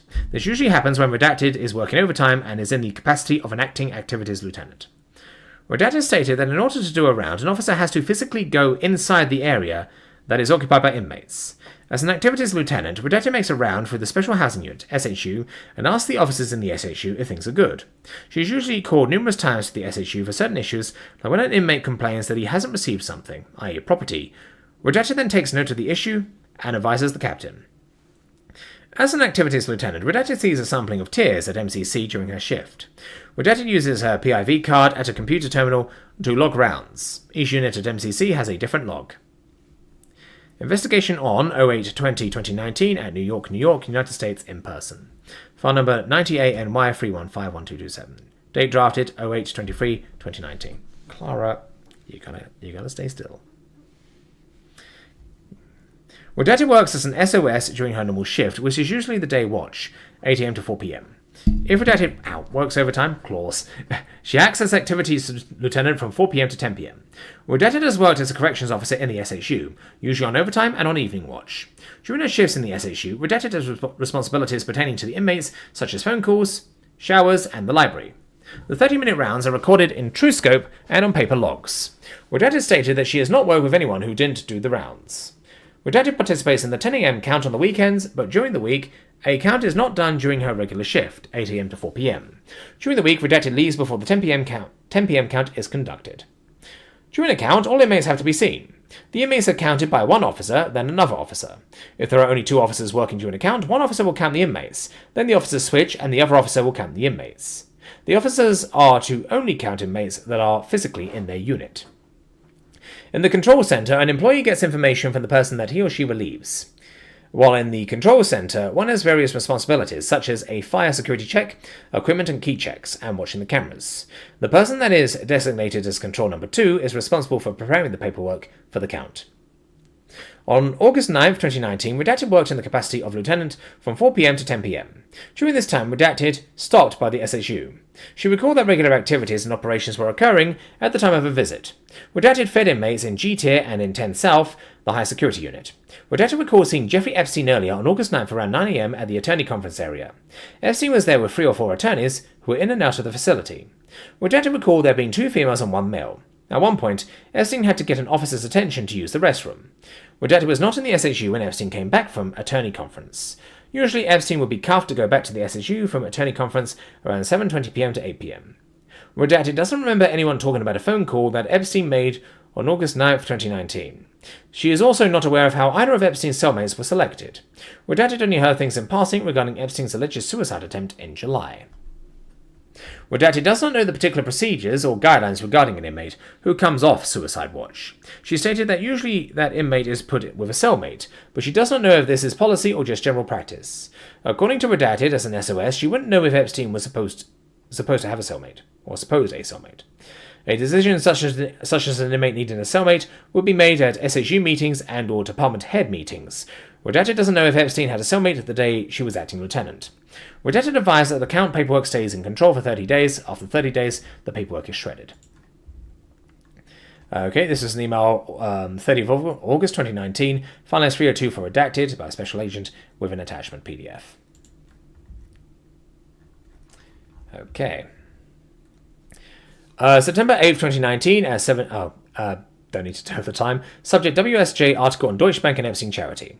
Hi, Redacted. I'm working on a story about one of my Jeffrey Epstein's recent Virgin Islands-based charities, Gratuito America, which is interesting for a few reasons. One, it got most of its funding from a $10 million grant from a foundation controlled by Leon Bank of Apollo in 2015.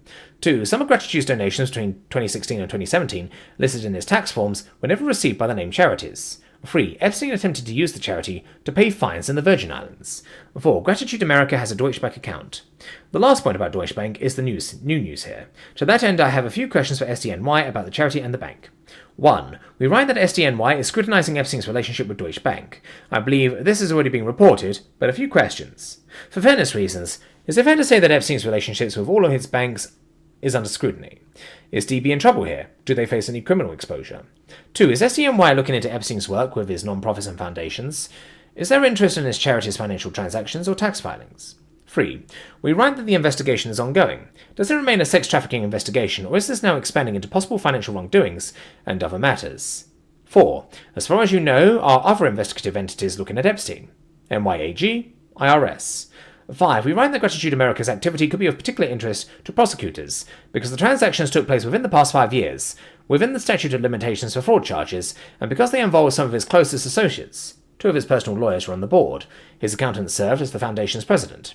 This is just logical, in my mind, and several sources suggested it will be of interest, but maybe I'm going too far. We are hoping to get this story out tomorrow afternoon, or first thing Tuesday. Any guidance will be greatly appreciated. Thank you. Redacted. Okay, and 09 September 2019. Thanks, Redacted. Let's chat in the morning. Oh, sorry. Before that, September 8th. Thought some of this might actually be helpful to you. Just let us know if we're able to guide her on any of this. Thanks. Okay. Okay, so this is one email. 9th of September 2019. Subject outstanding requests update. I'm working for the outstanding requests, specifically those we sent Redacted last week. The Redacted commissary reports are in the shed here, at this link. DOJ site. Additionally, the records for Redacted and Redacted, no Redacted or Redacted, are here as well, in the same document. However, all they entail is a single TrueView page and nothing else. The actual receipts are only for Epstein, Redacted and Redacted.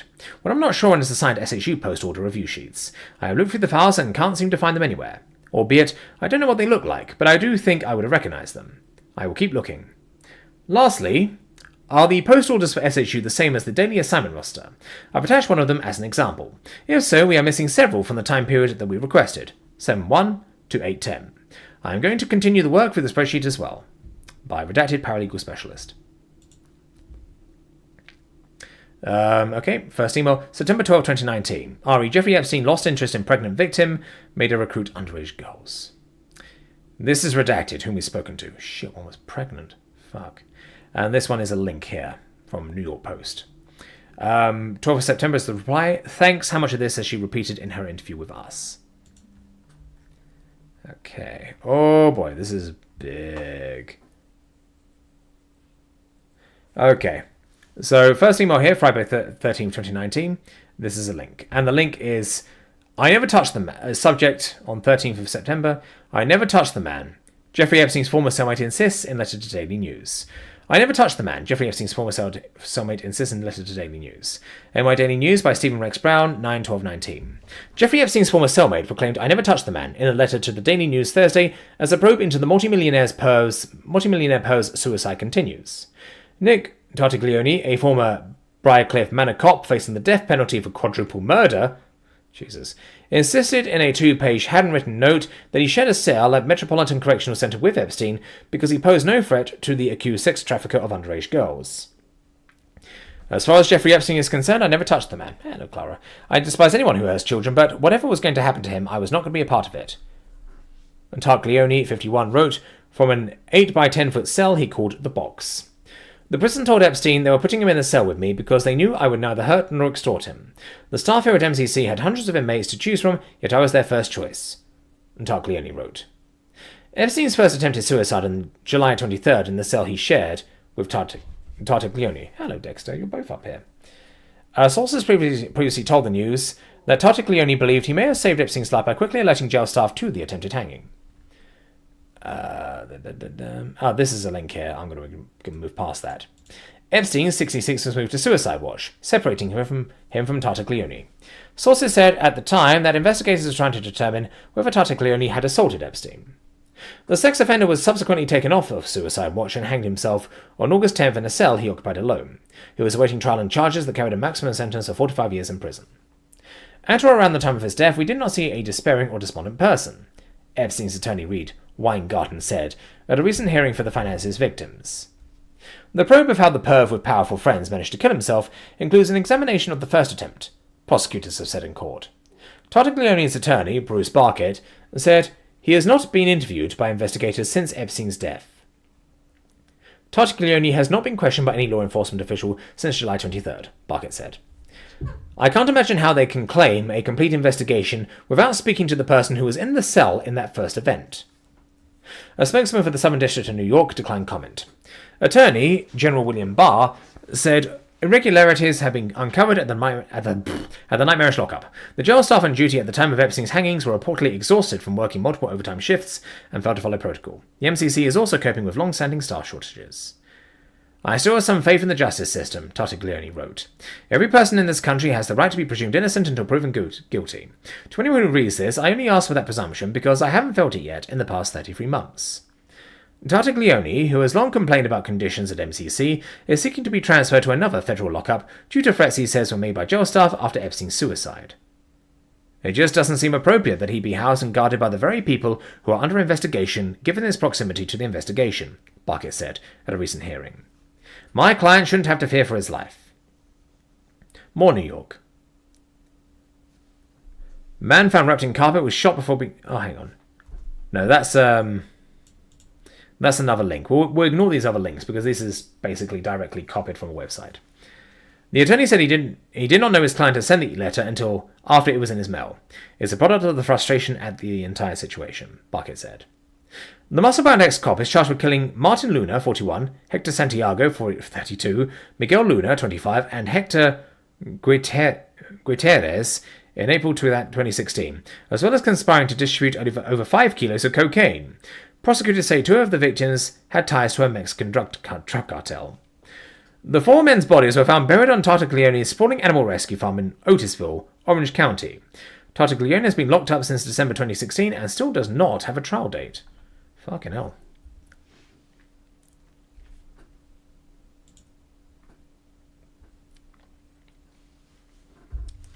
Hello, Aaron.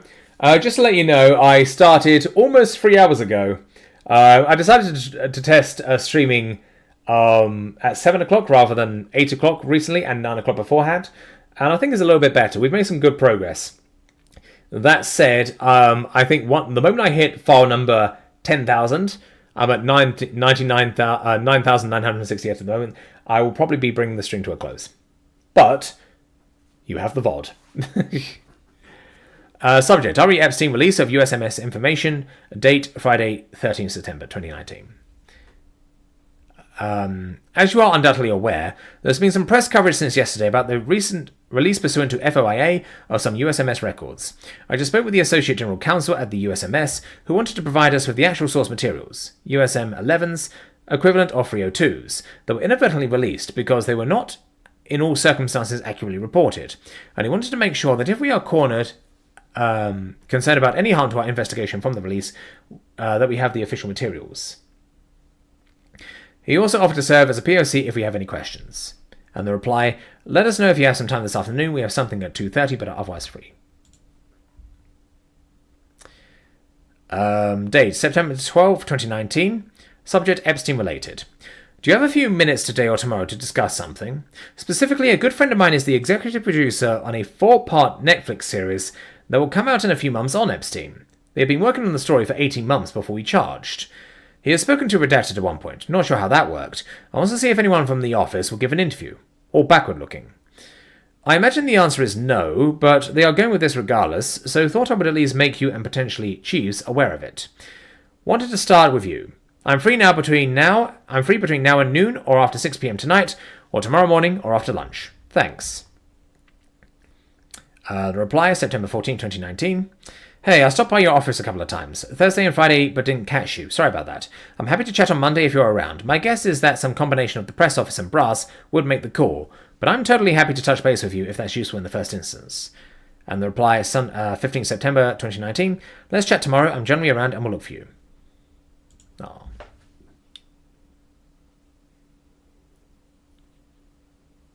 Okay, these are all repeats, and the reply to all of that is sounds good on 15th of September. Okay, first email. September 13, 2019. Subject, Epstein FOI disclosure. Redacted. Thank you for your prompt return call and your time this afternoon. Attached above is the material we discussed. You or anyone on your staff is welcome to call me if you have any questions or concerns about this material. VR. Redacted. Associate General Counsel.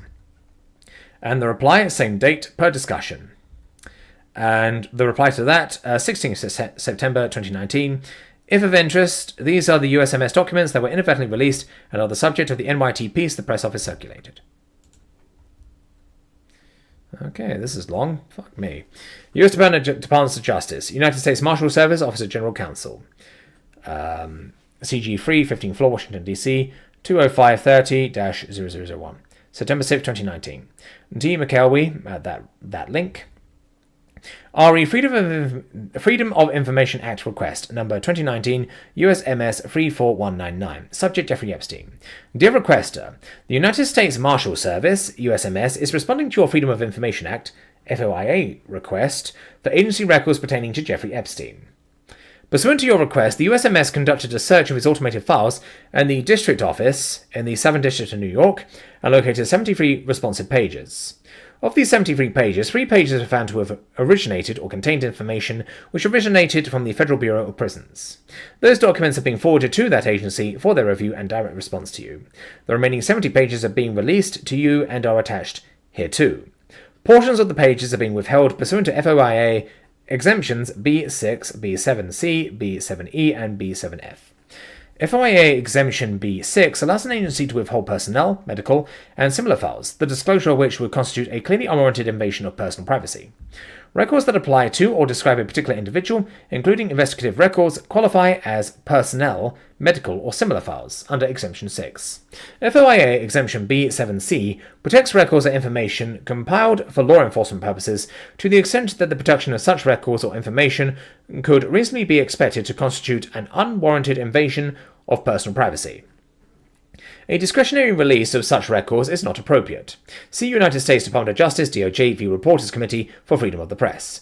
489 U.S. 749 1989. FOIA Exemption B7F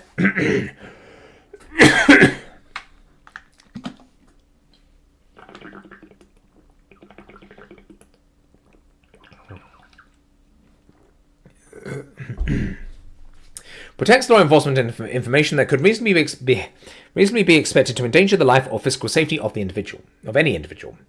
5 U.S.C. number 552 B7F 2006, amended by Open Government Act of 2007, Pub L number 110175, 121 Stat 2524. Courts have routinely upheld the use of Exemption B7F to protect the identities of law enforcement agents, as well as protect the names and identifying information of non-law enforcement federal employees, local law enforcement personnel, and other third persons in connection with particular law enforcement matters. See Regalia v. DOJ, 257F, 3D, 534552, 6th Circuit, 2001. Johnson v. DOJ. Number 97 to 2173, 1998, WL 518529. Number 1, 8th Circuit, August 10th, 1998. Accordingly, the personally identifiable identifiable information of law enforcement officers and government employees was withheld from the respective documentation. The disclosure of such sensitive information contained in records compiled for law enforcement purposes to the public could subject law enforcement officers and other government personnel to harassment and unwelcome contact. This could disrupt and impede official agency activity, as well as endanger the safety of law enforcement officials. Additionally, the personally identifiable information of third parties named in the records was withheld. The disclosure of third-party information could constitute an unwarranted invasion of personal privacy and subject the individuals to embarrassment, harassment, and undue public attention. Individuals have a recognized privacy interest in not being publicly associated with law enforcement investigations, not being associated unwarrantedly with alleged criminal activities, and controlling how communications about them are disseminated. FOIA Exemption B7E exempts from release information that would disclose law enforcement techniques or procedures, the disclosure of which could reasonably be expected to risk circumvention of the law. Public disclosure of information, such as internal URLs, codes, and internal identifying numbers, could assist unauthorized parties in deciphering the meaning of the codes and numbers, aid in gaining improper access to law enforcement databases, and assist in the unauthorized parties' navigation of these databases.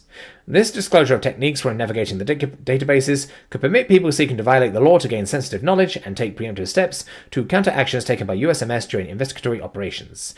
The disclosure of this information serves no public benefit and would not assist the public in understanding how the agency is carrying out its statutory responsibilities. For your information, Congress excluded 3 discrete categories of law enforcement and national security records from the requirements of the FOIA: C5 USC 502C 2006 and SUP 4 2010. This response is limited to those records that are subject to the requirements of the FOIA. This is a standard notification that is given to all of our requesters and should not be taken as an indication that excluded records do or do not exist. If you are not satisfied with the response to this request, you may administratively appeal by writing to the Director, Office of Information Policy, OIP, United States Department of Justice, Suite 11050, 1425 New York Avenue, New York, Washington, D.C. 20530-0001. Or you may submit an appeal through OIP's FOIA online portal by creating an account on the following website. There's the link. Your appeal must be postmarked or electronically transmitted within 90 days of the date of my response to your request. If you submit your appeal by mail, both the letter and the envelope should be clearly marked Freedom of Information Act appeal. You may also contact the USMS FOIA officer or our FOIA public liaison at 703-740-3943 for any further assistance and to discuss any aspect of your request. Additionally, you may contact the Office of Government Information Services, OGIS, at the National Archives and Records Administration to inquire about the FOIA mediation services they offer. God damn. The contact information for OGIS is as follows: Office of Government Information Services, National Archives and Records Administration, Room 2510, 8605, Aldefi Road, College Park, Maryland, 20740-6001. Email at, there's the email, telephone at 202-741-5770, toll free at 1-877-684-6448, or facsimile at 202-741-5769. Sincerely, redacted, Associate Attorney General. We're going to put these live streams in the Library of Congress when you're done, lol. Hey, I encourage you, share it around with whoever needs it. Absolutely share this shit. At the end, once I've done everything, I will try, emphasis on the try, I will try and get all of the streams and compile it into one massive video. It will break my record for longest video because I don't think anything else can at this point. But my PC would be melting for an entire week doing it, I suspect. But absolutely, give it to anyone who needs it. A shout out to my fellow creators as well, who are doing their part to help expose this, and to not let this die down, despite the war in Iran, despite anything going on. You know, as I say, I'll cut it down the middle. I will try and be impartial.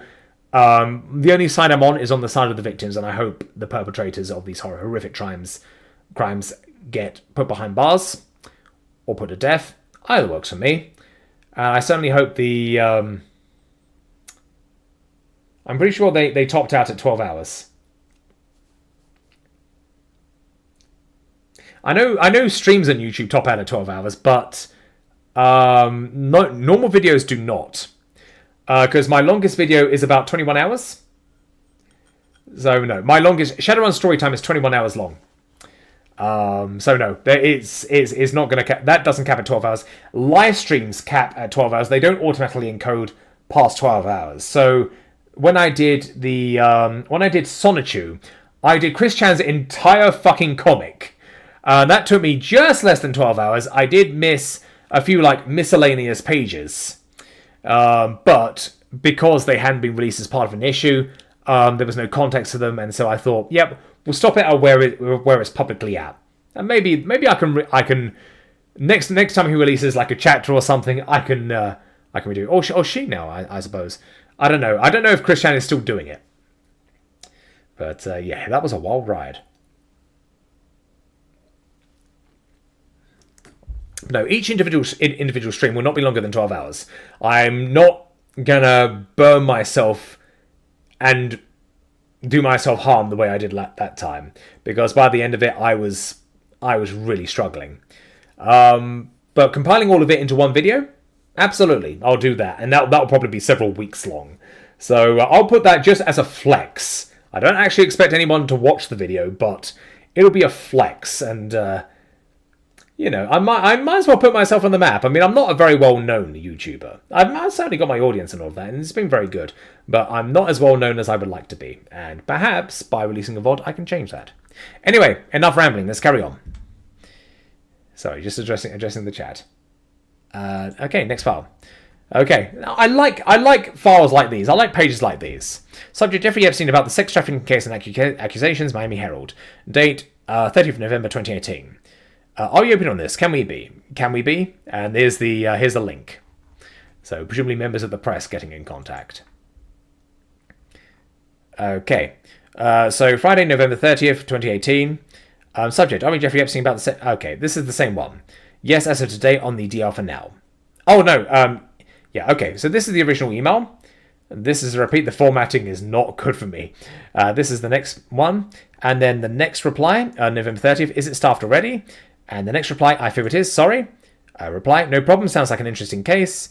And the reply to that may have something else for you. And then the reply on 1st of December 2018, great, we'll be happy to add another investigation if there's something. And that's it. Okay, here's the next one. Okay, November 29th, 2018, no subject. Have you seen this article? There's a link, Miami Herald. Have any insight? From the article, it sounds like he cooperated in a financial fraud case and was non-prosecuted. Redacted and I can chat whenever. Thanks, Redacted. So that might be a good reason why he was left alone for as long as he was. And the next one, November 29th, there's no reply. And then another one on November 30th. Oh, no, yeah. We've been able to gather some information on the Jeff Epstein matter, and I suggest we have a call to determine the way forward. Does 3 or 3:30 today work? And here's the reply. Either of those work for me. Redacted and I have a meeting at 2, so 3:30 would be better if possible. And then 3:30 is good on November 30th. And then the next reply, can you all call my desk, Redacted, from one conference room? If that won't work, I'll get a call-in number and put that out to everyone. Reply, yes, we can do that. Same date. December 4th, 2018. In case you haven't seen it already, notable was the reference to the sealed federal indictment. I didn't realise that he had already been indicted when he got the deal. There's a redaction. So this is talking about his previous conviction, I think. And then December 5th, 2018. Thanks. We are meeting with the case agents on Thursday to discuss next steps, and we'll report back to discuss the plan. It's really good. Okay, here's another one-pager. 8th of November, 2021. Courtesy copy of today's ECF fling. Please note my new office address and preferred email address. Bobby C. Strongheim. We've got this guy before. Subject: external USB Maxwell S220 CR. Yeah, we've had that before as well. Okay. November 6th, 2021. CC Jeff Pagliuca. That's Maxwell's head attorney, I think. I remember him from Maxwell's actual deposition, which I did in 2024. External USB Maxwell, missing testifying witness materials. Counsel, we were not provided redacted 8521-03003 material. Can you please confirm whether that was intentional, and if not, provide it. Thank you. Laura A. Meniger. Oh, you've had Laura Meniger as well. I think she was for the prosecution on behalf of Virginia Giuffre. Anyway, November 6th, here's the reply. Redacted. The index listed this correctly as 3521-003 and 3521-004, but we were produced as 3521004 and 3521005, I think. When you have a chance, can you please confirm? If so, I think let's reproduce as 3521-003 and 3521-004, but let me know if you think that will be more confusing or make more work. Thanks, redacted. And here's the reply, November 8th, 2021. Thanks so much for flagging redacted. Oh god, my back is really sore. It's my fucking tailbone. I've been sitting in this chair for too damn long. And I mentioned at the start of the stream, I did myself an injury last week, not through any like physical activity. Although, make as many jokes as you like, I have actually been doing a lot of running on the on my treadmill. But no, I slept weirdly, and I woke up with what must have been like a pinched nerve or something, because my back was killing me, and it went all the way down my right leg, and right now is just part of my arse and the top of my right leg that hurts. So it hurts when getting up and getting down and everything, but it's less bad than before. But that said, shifting around in the chair, and God, it flares. Anyway. Okay, redone. November 8, 2021. Thanks so much for flagging, redacted. I just resent the materials as 3521-003 and 004 saved here, with a link. I've linked the two files to the thumb drive for redacted that contains the supplemental 3500 production and swapped out the incorrect versions. If that sounds good to go, I can bring it over to the chambers later this morning. Since I'm joining this production a bit late, do these two restamp files need to be sent out anywhere else? Thanks. And here's the reply, same date. Redacted. The two restamp versions are attached. I'll call redacted chambers and set a time for me to bring over the thumb drive containing the supplemental 3500 production, with the correct 3521, 003, and 004 included. Thanks.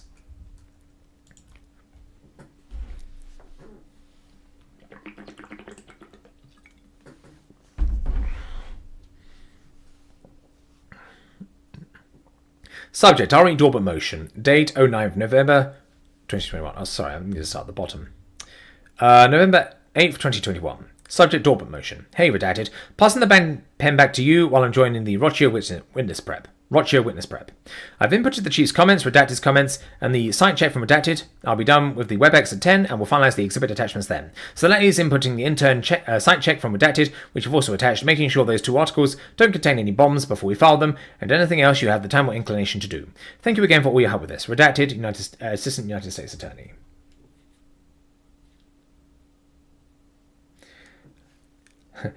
Aaron, from the chat, it's terrifying as you get older sleeping because it's hazardous occupation.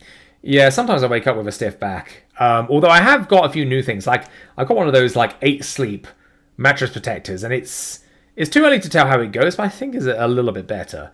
But plus I have an adjustable bed, but I think it's partly due to my I gained too much weight before I went on the keto diet, and now I'm rapidly reducing it and knocking it back again with exercise.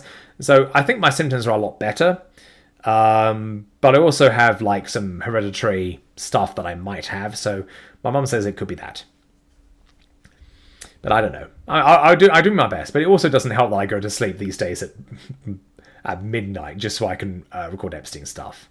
But that said, that's partly why I started early. Anyway, here's the reply on the 8th of November. Hi, Redacted. This is the version ready for you, and specifically part IC4-6. Also, team, I don't think we need to redact this filing, but we definitely want to redact the defense expert notice and the attached defense list of material. So I'm inclined to just file these temporarily under seal again. Let me know your thoughts, and I'll add our customary sealing footnote. And here's the reply. Thanks very much, Redacted. I reviewed and have no substantive edits. There are a few typos, but I gather from the email chain that multiple proofreads are ongoing, so don't want to clutch your inbox with track records on those. Agree, there is no need to redact this filing, and agree with your proposed approach to the exhibits. And this is now on 9th of November 2021. As a reply. Thanks, Redacted. Redacted, I've been planning to redact the exhibits, but the attached one is somewhat complicated to redact. Do we think Judge Nathan would let us just file it under seal? If we do, we can docket the whole motion and just submit this one exhibit under seal. Okay, next one. Okay. Jeff Peculiar, again, this is from the defense. Date, 9th of November 2021. Subject, External Defense Rule 16 Disclosure. Redacted. Attaches the Defense Rule 16 Disclosure. Regards, Chris. Okay. A bunch of attachments that we can't do. Exhibit B. FedEx Express, certification of business records. I, redacted, the undersigned, declare that I'm employed by FedEx Express in the legal department as a senior paralegal specialist and custodian of records, and by reason of my position am authorized and qualified to make this declaration. I further declare that the documents are original records or true copies of records that were 1. Made at or near the time of the occurrence of the matters described in the documents by, or from information transmitted by, a person with knowledge of those matters. 2. Kept in the course of regularly conducted business activity, and 3. Made by the said business activity as a regular practice.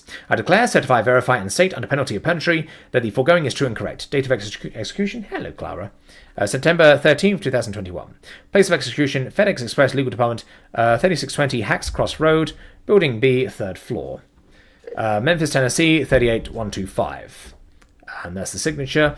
Sworn to and subscribe before me on this September 13, 2021. My commission expires 04/22/2025. Okay, we're done. We are now going on to the next page. And it's this. So I'm just going to do these 2 files, and then I think for my own personal health, and because I need to do a bunch of other shit today, I will be calling it at the end of the day. So this is the next long one. Clara, can you stop being a tit? Okay, why don't you come here? Let me pick you up. He's a good girl. Why don't you come sit here? Come sit here on my lap. That's a good girl. Exhibit C. Oh boy. So, Clara, stop picking at the shelves. Okay, so the rule we do, this is the first time this has come up during this stream, but if you know from previous streams, the normal rule for like forms and stuff, oh my god, she's deliberately trying to knock things off the shelf. I really hate it when she does that. Our normal rule is to just, if there's a set of data, we detail the range, and I pick up any bits of interest. So there's an invoice number. An invoice of what? We don't necessarily know so far, but this could be from FedEx, considering what was in the previous file. Obviously the date and the account number. Now, is that a from or a to? I do not know. So, again, we're just going to scroll down this, see if there's anything of interest. But it's not quite arranged, because this one is 2005, this one is 2003. So we're just going to see if there's any information that we can determine. If not, it is just straight up data. Data as opposed to information. This is raw data, which in our civilian role, we can't necessarily work out unless we are given context later. So we're going to scroll through this now. Scroll. Again, while it says 2005 at the top, this is going from 2003 to 2004. And it's and these dates are getting older. And this one is highlighted here. This may be one that's relevant to Epstein, but this is also 2001. So it's formatted quite strangely. But these others are highlighted as well. Are these... I mean, I would assume these highlights might be related to Epstein in some way, but we have no context. I'm the guy who reads stuff. Now, maybe there are some other of my fellow creators that are able to determine this, in which case, more power to them. I would absolutely recommend, if I know of someone who's actually able to work that out, I will absolutely shout them out and direct people to them. But right now, nothing. It's all the same. All of these are highlighted, though. So whatever it is, it better be important to the case. Exhibit D. Oh my god, Epstein donations. This is more important, because it was mentioned previously that Epstein has started a charity. None of the money went to the charity, or indeed to the intended recipients, and Epstein had actually used that charity to attempt to pay his fines. That's fucking illegal. Straight up, that is straight up illegal. I wouldn't even say it's a financial trick, because that is outright illegal. And I think they did actually get him for financial stuff as well as the trafficking. Anyway, so I'm going to mention a few of the names here. So COUQ, I think, Foundation Inc. That's $17,000 single donation. Jesse Phillips Foundation, $50,000 single donation. $22,900. Various donations to Jesse Phillips Foundations, which I'm not sure about. And then the Phillips Foundation, the Wexner Foundation, and Jeffrey Epstein. Again, this is something called Jeffrey Epstein, so maybe he set up a charity called Jeffrey Epstein or something. I don't know. Who was a financier? I wouldn't put it past him. And this is for annual funds, capital projects, annual fund, conversion campaign, whatever that is. And this is all received. Okay, so these later ones are to the Jeffrey Epstein household. So it could be just for staff or other things as well. And with that, that was file 10,008. This is where we were last time. So I'm going to open this file here, just to set a place as a place marker. But we are done for this stream. It's been over 3 hours. I have got a decent bit of rum to finish.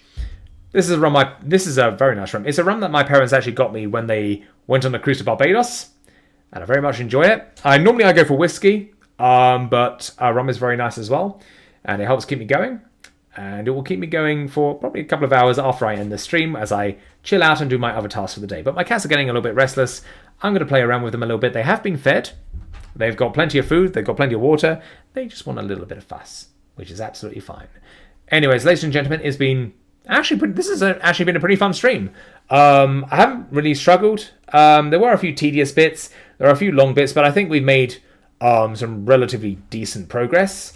There are going to be many, many more pages to this, but fortunately it looks like the files are relatively easy to go through, so it's my hope that we can make steady progress with dataset 8, and I hope that trend continues with the other datasets, because while I am determined, and while I do really want to get this done, I also want to eventually move on to other things.